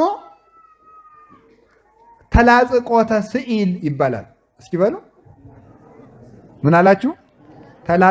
ተላጽቆተ ስዕል ማለት በጸሎት አንድ መሆን ወይም በጸሎት መዋሃድ ነው። ለምሳሌ ይሄ ማለት ምን ማለት ይመስላችኋል? ይህን ሊቃውንት ሲተረጉሙት እግዚአብሔር ጸሎት ሰዎች የጸለዩትን ጸሎት በአንድ ጊዜ የማይመልሰው ተላጽቆተ ስዕል እስከሚያስደርሳቸው ድረስ ነው ይላል። ማለት ምን ማለት ነው? ውሻ ታውቃላችሁ? ውሻ ስጋ ያያል። ስጋ ሲያይ ስጋውን ከወረወርንለት ካልጨረሰ አይመጣም። ዝም ካልነው ግን ይመላለሳል። ካልሰጠነው ይመላለሳል። ከወረወርንለት ግን በቃ ካላለቀበት አይመጣም። ሰው እንደ ውሻ እንዳይሆን አንድ ጥያቄ ይጠይቃል፣ እግዚአብሔር ይመልስለታል። ከዚያ በኋላ ካልቸገረው ተመልሶ ቤተክርስቲያን አይመጣም። አንድ ጥያቄ ይጠይቃል፣ አሁንም ያን ይመልስለታል። ካልቸገረው አይመጣም። ስለዚህ ጥያቄው ሳይመለስ በቆየ ቁጥር እንዲመልስልኝ እያለ እግዚአብሔርን ለመዘብዘብ ቤተክርስቲያን ሲመላለስ በዚያው የቤተክርስቲያን ሰው ሆኖ እንዲቀር ማለት ነው። ከቤቱ እንዳንወጣበት ጥያቄያችን ያዘገየዋል። እግዚአብሔር የትኛውን ነገር መቼ ቢያደርገው አሳምሮ እሱ ያውቅበታል። ከእሱ ጋር እንድንጣበቅ ከእሱ እንዳንለይ ጥያቄውን ያዘገያል። ሶስተኛ ደግሞ በጸለይ ነው ጸሎት የማናውቀው መከራ ተመልሶልናል። አስደናቂ ይሄ ነው። አታው እግዚአብሔር ሁልጊዜ ለእኛ እያሳወቀ የሚሰራ ይመስላችኋል? ስንት ሰዎች ሊገሉን ተዘጋጅተው ለእኛ ሳይነግሩን ከንቱ አድርጎ ልቡናቸውን ምክራቸውን ሽሮ እንዳስቀረ የሚያውቅ እሱ ብቻ ነው። ስንት ሰዎች ሊያጠፉን ሊከሱን ተዘጋጅተው እንደገና ደግሞ አይ እንደው ልተው መሰል ብለው እንዲቀሩ ልቡናቸውን አራርቶ ለእኛ ሳያሳውቁን ያስቀረው ምክር ብዙ አለ እግዚአብሔር። ያንን ጥያቄ እኛ በጠበቅነው ስንፈልግ እግዚአብሔር ያልጠበቅናቸውን ብዙ መዓቶች በጸሎት አስቀርቶልናል። የማንኛውም ሰው ጸሎት ጥያቄ ሳይመልስ ቀርቶ አያውቅም። ይህንን አውቀን ከጸለይን ጸሎታችን መልስ ያገኛል። ስትጸልዩ እንደ ግብዞች አትሁኑ። እስኪ በሉ አቤት። ስትጸልዩ እንደ ግብዞች። አሁን እኮ አርጎ የሚፈርደው ሰው የመድኃኒዓለም ያለ ጻድቃኔ ሳምንት ዶ ከተቀመጠ ደብረ ሊባኖስ 2 ሳምንት ዶ ከተቀመጠ ንግግሩ ሁሉ የምጽድቅ ተመስገን ስላሴ የተመሰገኑ ይሁን እንደ ባይታዊ ማለት ነው። መመጻደቅ የሌለህን ጽድቅ ማለት ነው። ውስጥ እኮ ሌባ ነው ታውቀዋለህ። ምን ያመጻድቃል? ሳምንት ውዳሴ ማርያም ደገምኩ ብሎ ሰው ትቢቱ ኩራቱ ተመስገን። አሁን እንዲው እኮ ካህናቱ፣ ዲያቆናቱ፣ መነኮሳቱ፣ ጳጳሳቱ ሁሉ እኮ ሌባ እየሆነ ነው ይላል። አንተ ነህ እንጂ ደጉ እንዲው እኮ አይደረስ እኮ ነው እንዲው ማምላክን ምን እንደ ይሄንን ምጽድቅ ነው ማቆም ያለብህ። ይሄንን ምጽድቅ ቅድመ አውፅ ሰርዌ እማይንከ አንተ ግብዝ አስቀድመህ ምሰሶውን ከዓይንህ አውጣ። ከሰው ዓይን ያለውን ጉድፍ ከምትመለከት ከራስህ ዓይን ያለውን ምሰሶ አውጣ። ጸሎተኛ በመሆናችን መመጻደቅ በቁርጡ ከጳጳሱን ያልሻልም፣ ከፓትርያርኩን ያልሻልም፣ ከዚህ ዘመን መነኩሴን ያልሻልም፣ ከቄሱን ያልሻልም፣ ከዲያቆንን በምንድን ነው የምትሻሉት እናንተ? ካህን እኮ 40 ዓመት ለፍቶ ሊሆን ይችላል አንድ ቀን የተሳሳተ። አንተ እኮ 40 ዓመት ሰርቀህ አንድ ቀን ሊሆን ይችላል ደግ ይሆንክ። እንደዚህ እኮ ነው አላችሁ። ከፋችሁ? እኔ ቢከፋችሁ የሚጨነቀኝ ነፍሳችሁ አይከፋት እንጂ ነፍሳችሁ እንድትድን ነው እኔ የምፈልገው። እና እግዚአብሔር እንዲሁ ከእንዲህ ያለ ምጽድቅ እግዚአብሔር ይሰውራቸው። እኔ እውነቴን ነው። አትመጻድቁ። በመለገሳችሁ፣ በመስጠታችሁ፣ በመመጻደቃችሁ እንደዚህ ያለ ምጽድቅ ወዳጅ ክርስቲያን አይጸድቅም። ይሄን ነው እንደ ግብዞች አትሆኑ። እንደዛ ሶበት ጸልዩ ኢትዘንግኡ ከመ አሕዛብ፣ ስትጸልዩ እንደ አሕዛብ ዝንጉዎች አትሆኑ ይላል። እስመ በአብዝሖ ንባቦሙ ይመስሎሙ ዘይሰምዖሙ እግዚአብሔር፣ ንግግር በማብዛታቸው እግዚአብሔር ጸሎታቸውን የሚሰማቸው ይመስላቸዋል ይላል። አሁን ከኦርቶዶክስ ተዋሕዶ እምነት ውጭ የሆኑ አንዳንድ ወንድሞቻችን እህቶቻችን ማለት እንደው መናፍቃን ማለት ነው። ለዘብል አድርገው ብዬ ነው እንዲመለሱ ብዙ ጊዜ ክፉ ስድብ መሳደብ አይገባም፣ ነውር ነው። ክፋታቸውን መጥላት እንጂ እነሱን መሳደብ አይገባም። ትረዱኛላችሁ አይደለም? እና እነሱ ምን ይላሉ መስላችሁ? ይህንን ጥቅስ ይዙና ጸሎት ማብዛት ግብዝነት ነው ይላል። ጸሎት አተም ዳዊት ውዳሴ ማርያም ቅዳሴ ረጅም ጊዜ መጸለይ በጸሎታቸው ብዛት እግዚአብሔር የሚሰማቸው ይመስላችኋል ይላችኋል እኮ ኦርቶዶክሶችን ይላል ጌታዬ። ንግግሩም አልተገናኙም። በጸሎታቸው ብዛት የተባለ ጸሎት አታብዙ። አሁን ጌታ ሳታቋርጡ ጸልዩ ብሏል። እንደገና ደግሞ ጸሎት አታብዙ ይላል። ይጣላል አይጣለም። ይነቅኑ ማይ ጠሚጡም ወማይ መሪን ማሃዱ አዘቅት ይላል ያዕቆብ በመልእክቱ። መራራ ውሃና ጣፋጭ ውሃ ከአንድ ጉድጓድ ሊቀዳ ይችላል? አይቀዳም። እግዚአብሔርስ ሐሰትና እውነት ይናገራል? አንድ ያድርጉ አንድ ያታድርጉ ይላል? አይልም። ታዲያ ጸሎት ማብዛት በጸሎታቸው ብዛት እግዚአብሔር የሚሰማቸው ይመስላቸው የተባለ ጌታዬ ኢየሱስ ክርስቶስ ማልዳ ቆሞ እንጀራም ስጠኝ፣ የሰው መውደዱን የቀና መንገዱን ስጠኝ፣ እንደ ፈረስ ስታበላ አውለኝ፣ ባዱን ዘመድ ልጡን ገመድ ዱሩን መንገድ አድርግልኝ፣ ጽድቄን የላሊባላ ዕድሜን የማቱሳላ አድርገው፣ ጠላቶችን ዓይናቸውን ጉልበታቸውን ጨጠማ አድርገው፣ እንደ ጢፍ ሳብናቸው እንደ ጉም አፍናቸው ምናምን በላቸው። ይሄ ነው ጸሎት ማብዛት ማለት። አታብዙ ያለ ጌታ ይህንን ነው ማለት ነው። እነገሌንም ደግሞ እንዲህ አድርጋቸው፣ ውጭ ሀገር ያለችው ልጄንም ገንዘቧን አበርክትላት፣ ለዚህችኛይቱ ልጄ ትዳር ስጣት፣ ለዚህ አንድ ለእንትና ደግሞ እንደዚህ አድርግለት፣ እንደገና ደግሞ ደሞዜ አልበቃኝ ብሏል ማለት ይሄ ምን ይባላል? ነገር ማብዛት ይባላል። ጌታ ጸሎት አታብዙ ያለ ምን ነው? ይሄን ነው ማለት ነው። ይሄን አታብዙ፣ ይሄን እኔ ያውቀዋለሁ ነው። ምን አለ ጌታ? እስቲ እኔ ያውቀዋለሁ በሉ። ይሄን ማን ያውቅልናል? እግዚአብሔር ያውቅልናል። ምን እንደሚያስፈልገን ጥንቅቅ አድርጎ ያውቅ። ምን እንኳን እግዚአብሔር እናንተ እንኳን በአቅማችሁ ለየትኛው ልጃችሁ በየትኛው ወር ልብስ እንደምትገዙለት አታውቁም? እናውቃለን እኮ። ከእናንተ መካከል ልጁ ዳቦ ቢለምነው ድንጋይ የሚሰጠው፣ እንቁላል ቢለምነው እምቧይ የሚሰጠው፣ አሳ ቢለምነው እባብ የሚሰጠው አለን ይላል?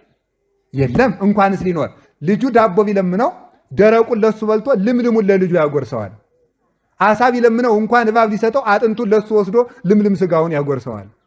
እንቁላል ቢለምነው እንኳን እምቧይ ሊሰጠው ቅርፍቱን ቀርፍቶ ልሙን ለልጁ ያጎርሳል። እናንተ ጨካኞች፣ እናንተ ጨካኝ ስትሆኑ ለልጆቻችሁ መልካም ማድረግ የምታውቁ ከሆነ የሰማይ አባታችሁማ እንዴት አያደርግላችሁ ይላል። ጠንቅቆ ያውቃል። ትንኝን የሚመግብ አምላክ እኛን ይረሳን ይመስላችኋል? ወለጉለቋት ለይጼውእዎ የቁራ ጫጭቶችን እንኳን የማይረሳቸው መድኃኔዓለም። ቁራ ሲወለድ በጫጭትነት ዘመኑ ቀይ ነው። አዛ እናት አባቱ ርዕስ መልኩ ተለወጠ ብለው ጥለውት ይሄዳሉ። እነሱ ጥቁር ናቸው። ከዚያ በኋላ ምን ያደርጋል? አፉን ክፍት ክፍት ክፍት ክፍት ይላል። ይሄ ጸሎት ማለት ነው። ሲያደርግ እግዚአብሔር ቁንጫጭቶቹ የአፉን እርጥበት እያሉ ይመጡና ክፍት ሲያደርግ ይገባሉ። ግጥም ሲያደርግ ይወጣቸዋል። ኋላ ጥቋቁር ቁንጫጭት ይበላና ጥቁር ይሆናል። ጥቁር ሲሆን እናት አባቱ መጥተው ያቅፉታል። ወለጉለቋት ለይጼውእዎ ያለው ቅዱስ ዳዊት ይሄን ነው። የቁራ ጫጭቶችን እንኳን የማይረሳቸው እግዚአብሔር፣ በእናታችን ማህፀን እያለን የመገበን እግዚአብሔር ኦ ዘታወፅኦ ለሕፃን እማኮየ ብእሲ ወትፌንዎ ውስተ ከርሰ ብእሲት ወትጠበልሎ በሰፋድል ረቂቅ እንዘማይ ውእቱ ታረግኦ በጥበብከ ወበአርባ ዕለት ትሰይሞ እመኒ ለነዲ ወመኒ ለብዕል ይላል አትናቴዎስ በቅዳሴው። አቤቱ ሕፃኑን ከአባቱ ወገብ በዘርነት የምትከፍለው ወደ እናቱ ማህፀን የምትልከው ውሃውን አርግተ ሰው የምታደርገው በአምትንት እንዘማይ ውእቱ ታረግኦ በጥበብከ ብጥብጥ ውሃ የነበረውን በእናቱ ማህፀን በአምትንት ባይጽምት በጅማት ባጥንት አበርትተ አካል ዘአክልን ሰተ መልክ የምትሰጠው እናቱ የጠጣችው አንዝዞ የበላችው ተጭኖ እንዳይገለው ጠብቀ የምታስወልደው እግዚአብሔር ሆይ ይኸው ተመልከቱ። እናታችን አሁን ሕፃንን ልጅ በርበሬ ብናጎርሰው አይኑ አልቅሶ አይሞትም? የ6 ወር ልጅ አሁን በጨው እንጀራ ብታጎርሱ እሺ። ግን እናቱ ማይፀን እያለ እናቱ በጨው እንጀራ እየበላች ለምንድን ነው የማያቃጥለው? ይገርማል። ለሕፃን ልጅ አረቄ ብናጠጣው ይሞታል። ግን እናቱ ነፍሰ ጡር አረቄዋን እየጠጣች ለምን ልጁ እንትን አይለውም? እግዚአብሔር ስለሚጠብቅ ነው። እግዚአብሔር ስለሚጠብቅ ነው። አልጋ ላይ እያለ ወፍራም ጋቢ እንኳን ሕፃን ልጅ ካለበስ ነው ታፍኖ ይሞታል። ግን በሰው ቆዳ ተለጉሞ ግን ጽንስ ታፍኖ አይሞትም። እምከርሴሜ አንተ አምላኬ ይላል ቅዱስ ዳዊት። አቤቱ ከእናቴ ማህፀን ጀምሮ አንተ አምላኬ ነህ። ከዚያ ውስጥ ብከ ተገደፍኩ ውስተ ከርሰሜ፣ በእናቴ ማህፀን እያለሁ በአንተ ተጣልኩ፣ የአንተ እጅ ደገፈኝ፣ የአንተ እጅ ጠበቀኝ። ሕፃናትን ጠብቆ የሚያሳድጋቸው ትልቅ ሰው ሲወድቅ በአንድ ጊዜ እንክት ከሚልበት ድንጋይ ሕፃናት 7 ጊዜ ወድቀው አይሰበሩም። እግዚአብሔር ስለሚጠብቃቸው ነው። አባ ጊዮርጊስ ዘጋስጫ ደግሞ ሕፃን ልጅ ከቤት ውስጥ እያለ እናቱ ገበያ ብትሄድና እናቱ ሳትኖር እባብ ቢመጣበት ልጁ በደግነት እባቡን ይይዘዋል። እባቡ እናቱ እስከምትመጣው ድረስ ሳይበላው እንዲቆይ እግዚአብሔር ያደርጋል። የሕፃኑ ደግነት የእባቡን ተንኮል ያሸንፋልና ይላል። እንዲህ የሚጠብቀን እንዲህ የሚያስብልን እግዚአብሔር፣ ለወፎች የሚያስብላቸው እግዚአብሔር፣ ምድርን ዘረበቦ ለሰማይ ከመቀመር ሰማይን ያለ ባላ ያቆመው እግዚአብሔር፣ መኑ ውእቱ ዘሰቀላ ለምድበ ወኢምንት ራቃ፣ ምድርን በውሃ ላይ አንጠልጥሎ አጽንቶ ያስቀመጣት ሕያው እግዚአብሔር ለምግባችን የማያስብልን ይመስላችኋል? እኛን ከመመገብ እኮ እኛን መፍጠር ይበልጣል። ትልቁን አድርጎልናል። አኮኑ ተመልከቱ፣ የአጽብ ስጋ እምሲሲት ታጽብ ነፍስ እምሲሲት ወስጋኒ እማራዝ።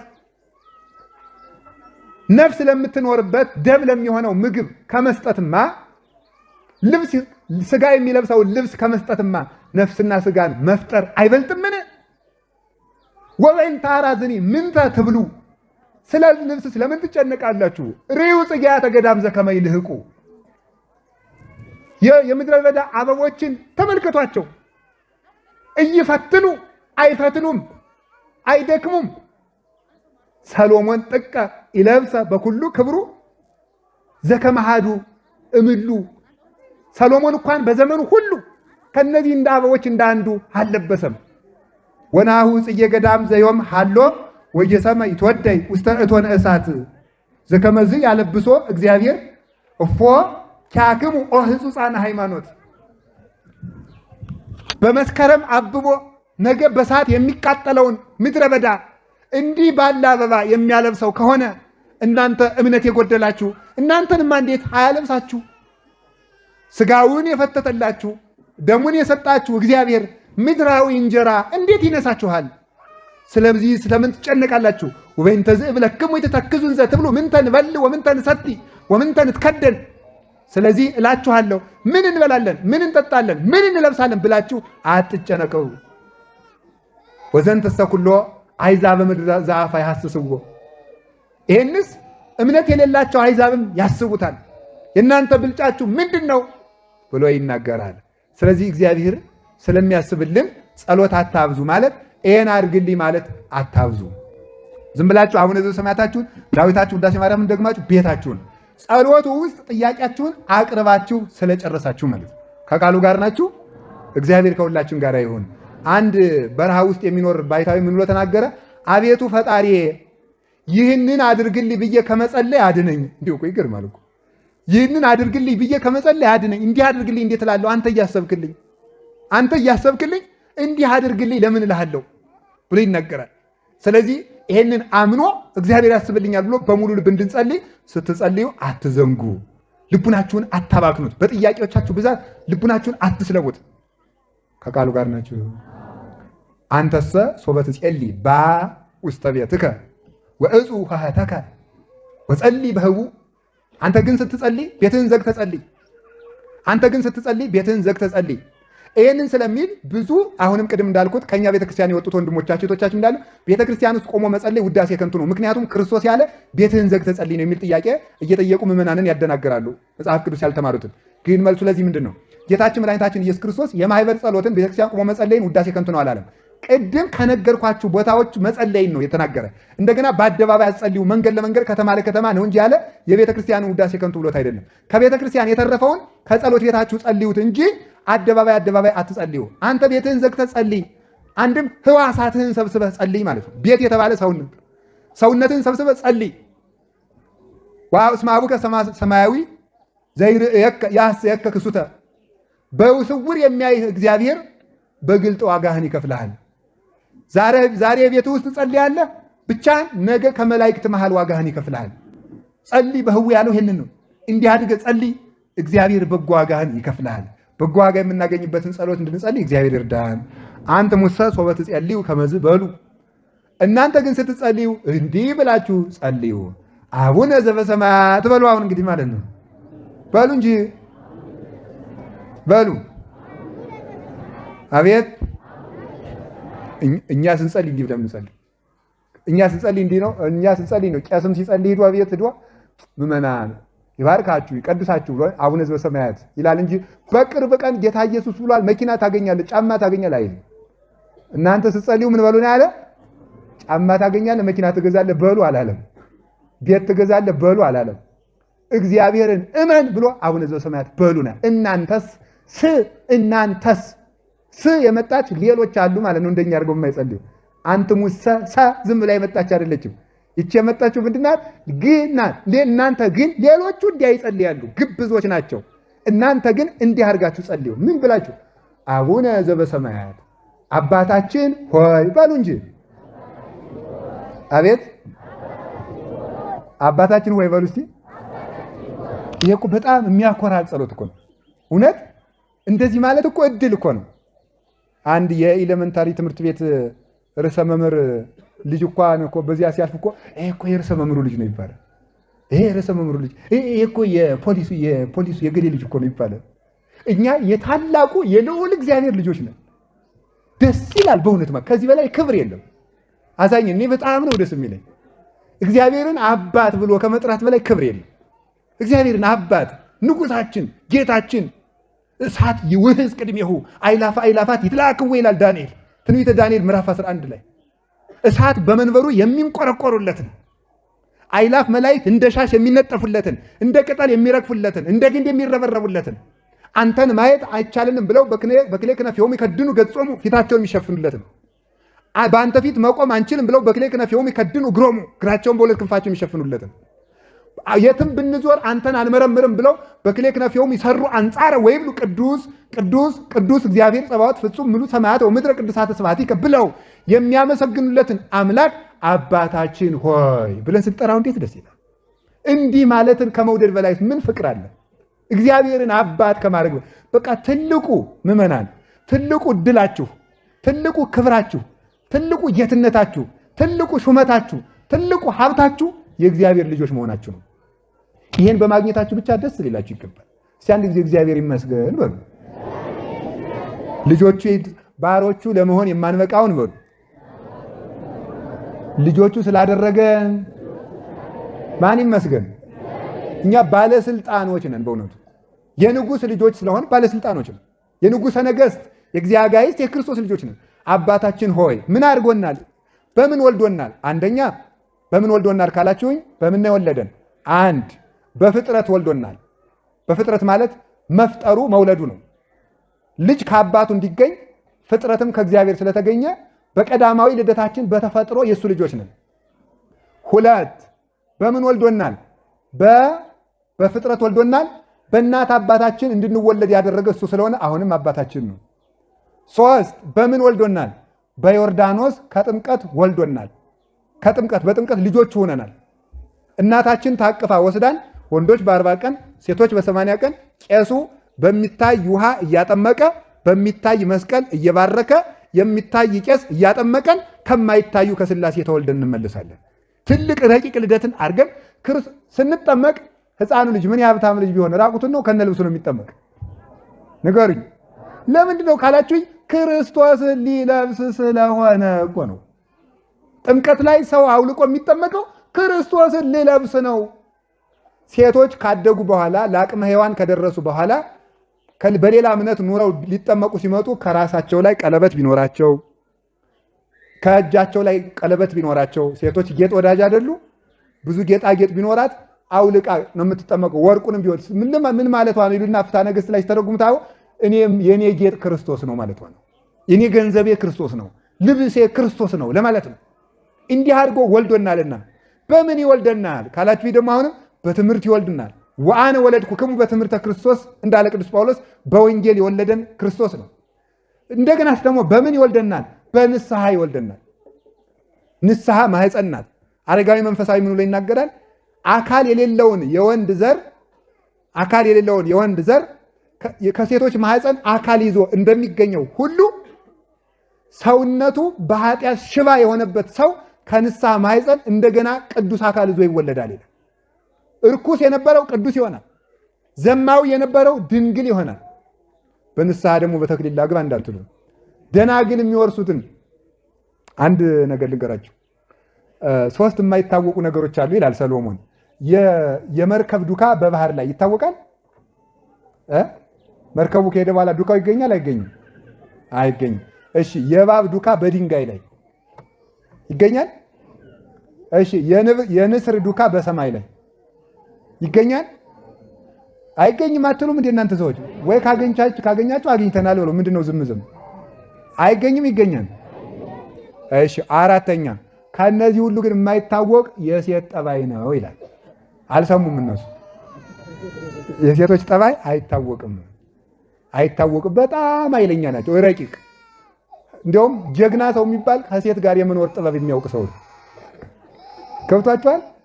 ከሴት ጋር መኖር ጥበብ የሚያውቅ ሰው ብልህ ነው። እና የሴት ጠባይ ሳይገባችሁ አታግቡ። እሺ፣ ዝም ብላችሁ እሷ እንዲያ ብላ ለባብሳ ስለሄደች ሚስት የምትሆን እንዳይመስል መጀመሪያ ማወቅ አለብን። ምን እንደሚያስቡ ተፈጥሯቸው ረቂቅ ነው። ለምን? ልጅ አሳዳጊ ስለሆነ ውስብስብ ረቂቅ አይምሮ ነው የሰጣቸው እግዚአብሔር ማለት ነው። አንድ ነገር በየት ማምለጥ እንዳለባቸው ጠንቅቀው ያውቃሉ። እና ምን ይላል ሰሎሞን ሲናገር ተንኮል ሰርታ ያልሰራች መስላ ወደ ባሏ የምትቀርብ ሴት ትደንቀኛለች ይላል። ከእነዚህ ሁሉ አራቱ ወንዱም እኮ ያደርጋል። የሴቱን ተናገረ እንጂ ምን አለ? እነዚህ አራቱ ሶስቱ ይደንቁኛል አለና ግን ተንኮል ሰርታ ያልሰራች መስላ ለባሏ ሚስት ሆና የምትቀርብ ሴት ትደንቀኛለች ይላል። ይሄ ትርጉም ነው፣ ሰም ነው። እሺ ወርቁ ይምጣ። ወርቁ ምንድነው መሰላችሁ? ከነዚህ ሁሉ ይደንቁኛል ካለ እነዚህ የክርስቶስ ልደትና ሞት የሚያመለክቱ ናቸው። ከነዚህ ሁሉ የሚደንቀኝ አለ ኃጢአት ስትሰራ ኑራ ካልሰሩት ጋራ በንስሐ ገመናዋ ተሸፍኖላት ከቅዱሳን ጋር የምትቆም ነፍስ ታስደንቀኛለች ማለት ነው ብለው ይተረጉሙታል ሊቃውንቱ። ይሄ ነው በእውነቱ ማለት የሰራነውን እንዳልሰራን የረከስነውን እንደ ቅዱስ ሌባውን እንደ መጽዋች አርጋ ወንበዴውን ከአብርሃም ጋር የምታቆም ምንድና ንስሐ። በንስሐ ይወልደናል፣ በንባ ያጥበናል። ከስጋው ብነ ሰለስቱ ልደታት ይላል ቅዱስ አትናቴዎስ በቅዳሴ 3 ልደት አለን ይላል። ከንስሐ ይወልደናል፣ በቁርባን ይወልደናል። ሌላ ከመቃብር ደግሞ አዲስ ልደት ይዘን አሁን መቃብር ከክርስቶስ ሞት በኋላ ማህፀን ሆኗል። ከዚያ ገብተን ተቀብረን ከመቃብር ተጸንሰን እንደገና እንወለዳለን። ከዛስ እግዚአብሔር ምን ያደርገናል? በቤተ ክርስቲያን ያሳድገናል። ልዩ አባት ነው ዘበሰማያት በሰማይ የምትኖር አባታችን። እንደገና አባታችን ለምን ነው እግዚእነ ጌታችን ለምን በሉኝ አላለም? ጌታ ባሪያ የጌታውን ርስት መውረስ አይችልም። ዳረጎት ይበላል ደሞዝ ይሰጠዋል እንጂ ሎሌ የባለቤትን ርስት አይወርስም። ርስት የሚወርስ ልጅ ነው። ክርስቶስ ግን ርስቱን ስለሚያወርሰን ልጅ አባቴ ይበሉኛል። መምህራችን በሉኝ ለምን አላለም? መምህር ለደቀ መዝሙሩ ያስተምረዋል እንጂ ርስቱን የሚያወርስ ለልጁ ነው። ክርስቶስ ግን አባታችሁ ነኝ ያወርሳችኋለሁ ሲል አባታችን በሉኛል። ወበከመ ይምህር አብ ውሉዶ ከማሁ ይምህሮሙ እግዚአብሔር ለላ ያፈቅርዎ። አብ አባት ለልጁ እንዲራራ እግዚአብሔር ለልጆቹ ያዝናል ይራራልና ከዚህ የተነሳ አባታችን ሆይ በሉኝ፣ በሰማያት የምትኖር በሉኝ። በሰማያት በምድር የለም እንዴ? አለ። በምድር ካሉ አባቶች ሁሉ ለይታችሁ እዩኝ ማለት ነው። የያዕቆብ አባት ቢያመነኩስ በተሰጠው ጸጋ፣ የንስሐ አባት ስሬት ቢሰጥ ክህነት ስለተሰጠው፣ የቀለም አባት ቢያስተምር እግዚአብሔር የእውቀት ጸጋ ስለሰጠው፣ የሥጋ አባት ያሳድግ እግዚአብሔር በዝናብ አብቅሎ በፀሐይ አብስሎ ስለሰጠው፣ የጡት አባት ቢጦር ሀብት ንብረት ቤት ስለተሰጠው፣ እግዚአብሔር ግን የሚያሳድግ ራሱን አብልቶ ራሱን አጠጥቶ ነው። የገዛ አካሉን አብልቶ የሚያሳድግ አባት እግዚአብሔር ብቻ ነው። የገዛ ደሙን አጠጥቶ የሚያሳድግ አባት እግዚአብሔር ብቻ ነው። ራሱን አልብሶ የሚያሳድግ አባት እግዚአብሔር ብቻ ነው። የማያልፍ ርስት የሚያወርስ አባት እግዚአብሔር ብቻ ነው። ለሁሉም አንድ አባት መሆን የሚቻለው እግዚአብሔር ብቻ ነው። ከዚህ የተነሳ አባታችን ሆይ በሉ እንጂ በሰማይ የምትኖር አንድም በሰማይ የምትኖር ርስት አባታችሁ ሰማያዊ እንደሆነ እናንተም ሰማያውያን ናችሁ እና ሕሊናችሁንም ሰማያዊ አድርጉት፣ ተስፋችሁንም ሰማያዊ አድርጉት።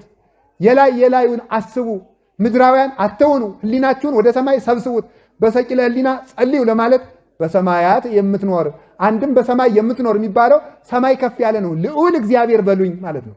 ልዑል ነህ ገናና ረቂቅ ምጡቅ አብይ እግዚአብሔር ታላቁ ፈጣሪ በሉኝ። አብይ እግዚአብሔር ወአብይ ኃይሉ ወአልቦ ሁልቁ ለጥበቢሁ በሉኝ። ጌትነቴን አውቃችሁ ተመልከቱ። አቡነ በሂሩቱ እግዚእነ በመለኮቱ በጌትነቱ አምላካችን በቸርነቱ አባታችን ስለሆነ አባታችን ሆይ በሰማያት የምትኖር አላችሁ። ስምህ ይቀደስ፣ መንግስት ትምጣን እንጨርስና ለማታ እንቅጠረው አይመስላችሁም? አዎ መሀል አቋርጣችሁ እንዳትሄዱ። አንድ አባት አሉ ድሮ እየሰበኩ በመጋረጃ ነው አሉ የሚሰብኩ። መጋረጃ ለካ ህዝቡ ሁሉ ሂዷል ጥሏቸው እና ህዝቡ ሁሉ ሂዶ አንድ 3 እናቶች 3 አባቶች ነው የሰሟቸዋል። ሲጨርሱ ገልጠው ቢያዩ የለም። የት ሄዶ ነው? ቤቱን ረፈደ። የኔታ ዘገዩ እኮ። እናንተ ስለምንድን ነው የምትሰሙኝ? ምናልባት ስለት እንዳለበው ብለን አሉ። ስለት እንዳለበው ብለን እና እኔ ስለት የለብኝም። እሺ ስለዚህ ጥላችሁኝ እንዳትሄዱ። 2 አሁን ሰው ብዙ ጊዜ ካዳመጠ ቅርጹን መቀየር ይጀምራል። ይተኛል፣ ይቅመደመዳል። ቅርጻችሁን ሳቀይሩ እንዳሜባ ቶሎ ብንጨርስ ጥሩ ነው አይደል? እሺ እግዚአብሔር ያስፈጽመን። ስምህ ይቀደስ በሉ። ምን አላችሁኝ? ስምህ ይቀደስ። ስምህ ይቀደስ ማለት ምን ማለት ነው? ቀደሰ ማለት ለየ ማለት ነው። አንዱ ትርጉሙ ቀደሰ ለየ ማለት አንድነትህን ሶስትነትህን ግለጥልን ማለት ነው። ስምህ ይቀደስ ማለት አንድነትህን ሶስትነትህን ግለጥልን። የአብ ስም ምን እንደሆነ፣ የወልድ ስም ምን እንደሆነ፣ የመንፈስ ቅዱስ ስም ምን እንደሆነ ግለጥልን ማለት ሶስትነትህን በአንድነት አስረዳን ማለት ነው። ለምሳሌ አብ የሚለው ስም ወልድንም መንፈስ ቅዱስንም ያስረዳል። ቃል የሚለው ስም አብንም መንፈስ ቅዱስንም ያስረዳል። እስትንፋስ የሚለው ስም አብንም ወልድንም መንፈስ ቅዱስንም ያስረዳል። አንዱን ብቻ ስንናገር ሶስቱንም ያመጡልናል ማለት ነው። ይህ እንዲገለጥልን አድርግ። ግን ሶስቱ በአንዱ ስም ግን አይጠሩም። እይፈልስ ስም አብ እምከዊነ ስም አብ ሀበ ከዊነ ወልድ ወሀበ ከዊነ መንፈስ ቅዱስ ወይፈልስ ስመ ወልድ እምከዊነ ስመ ወልድ ሀበ ከዊነ አብ ወሀበ ከዊነ መንፈስ ቅዱስ ወይፈልስ ስመ መንፈስ ቅዱስ እምከዊነ ስመ መንፈስ ቅዱስ ሀበ ከዊነ አብ ወሀበ ከዊነ ወልድ ይላል ሊቁ። ምን ማለት ነው? አብ ይባላል እንጂ ወልድ አይባልም፣ ወይም መንፈስ ቅዱስ አይባልም ተለውጦ። ወልድ ይባላል እንጂ አብ አይባልም፣ መንፈስ ቅዱስ አይባልም። መንፈስ ቅዱስ ይባላል እንጂ አብ አይባልም ወይም ወልድ አይባልም። ስለዚህ ምን ማለት ነው? ስምን ለይተን እንድናውቅ አድርገን። በዚያ ላይ ደግሞ አብ ማለት አባት ማለት ነው። ልብ ብላችሁ ስሙኝ። አብ ማለት አባት ማለት ነው። አንድ ሰው ልጅ ሳይኖረው አባት አይባልም። ይባላል? አቤት። አባት የሚባለው ምን ሲኖረው ነው? ልጅ ባለበት ሁሉ ማን ይባላል? አባት ይባላል። ከወለደ በኋላ አባት ይባላል። ልጅ ሳይኖረው አባት የሚባል ከሌለ አብ ማለት አባት ከሆነ አብ በኖረበት ዘመን ሁሉ ወልድ ነበረ ማለት ነው። ተመልከቱ፣ ይህን ተመልክተ አሐቲ ቅድምና ሆሙ ለሥላሴ የሥላሴ ቀዳማዊነታቸው አንድ ነው። እንደዚህ ዓለም የልደት ስርዓት አባት ቀድሞ ልጅ ወደኋላ እንደሚሆን አይደለም። አኮ ከመ አብርሃም ዘይልቅም ይስሐቅ ወይስሐቅ ዘይልቅም ያዕቆብ አኮ ከማሁ ለመለኮት ኢይልቅ አብ እምወልድ ወልድኒ ኢይልቅ መንፈስ ቅዱስ ወመንፈስ ቅዱስኒ ኢይንስ እምወልድ ይላል አባ ሕርያቆስ በቅዳሴ። አብርሃም ከይስሐቅ እንደሚበልጥ እንደሚቀድም፣ ይስሐቅ ከያዕቆብ እንደሚበልጥ እንደሚቀድም አኮ ከማሁ ለመለኮት እንዲህ አይደለም። አብ ከወልድ አይቀድምም፣ ወልድ ከመንፈስ ቅዱስ አይቀድምም፣ መንፈስ ቅዱስም ከወልድ ወደኋላ አይሆንም። ወይም ደግሞ በልደተ ስርዓት በስጋ የልደት ሕግ ተመልከቱ። አባት ተቀድሞ ልጅ ወደኋላ እንደሚመጣ ይወለዶ አብ እምድኅረ ዘመን። አብ ወልድን ኑሮ የወለደው አይደለም። የሥላሴ አካላቲሆሙ ለስሉስ ቅዱስ አስማቲሆሙ እሙንቱ። የሥላሴ አካላቸው ስማቸው አካል ነው። አካላቸው ስማቸው አካል ከሆነ የአብ አካል ስሙ አብ ከሆነ አብ ማለት አባት ከሆነ አባት ሳይኖር ልጅ መባል ከሌለ፣ ልጅ ሳይኖር አባት መባል ከሌለ አብ ያለ ወልድ የኖረበት ጊዜ የለም። ወልድ ያለ አብ የኖረበት ጊዜ የለም። ወልድ ቃል ከሆነ ልብ ሳይኖር ቃል ከሌለ፣ ተመልከቱ፣ ያለ ልብ የሚኖር ቃል ከሌለ፣ ያለ እስትንፋስም የሚኖር ቃል ከሌለ፣ ያለ አብ የኖረ ወልድ ያለ መንፈስ ቅዱስ የኖረ ወልድ የለም። ልብ አብ ልብ ከሆነ ተመልከቱ፣ ያለ ቃል የሚኖር ልብ ከሌለ፣ ያለ እስትንፋስ የሚኖር ልብ ከሌለ፣ ያለ ወልድና ያለ መንፈስ ቅዱስ የኖረ አብ የለም።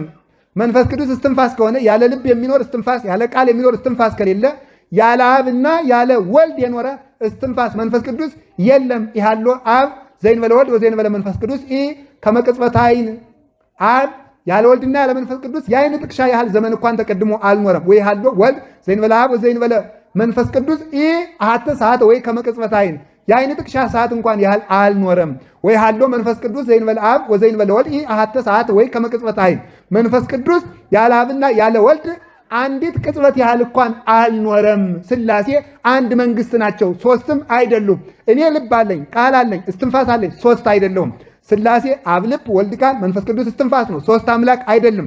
በቀዳማዊነቱ ልብን የቀደመ ቃል፣ ቃልን የቀደመ እስትንፋስ፣ እስትንፋስን የቀደመ ልብ፣ እስትንፋስን የቀደመ ቃል፣ ቃልን የቀደመ ልብ፣ ቃልን የቀደመ እስትንፋስ እንደሌለ አብን የቀደመ ወልድ፣ አብን የቀደመ መንፈስ ቅዱስ፣ ወልድን የቀደመ አብ፣ ወልድን የቀደመ መንፈስ ቅዱስ፣ መንፈስ ቅዱስን የቀደመ አብ፣ መንፈስ ቅዱስን የቀደመ ወልድ የለም። ስለዚህ ምን ይባላሉ? አንድ ቀዳማዊ አምላክ። እስኪ አንድ ቀዳማዊ አምላክ በሉ።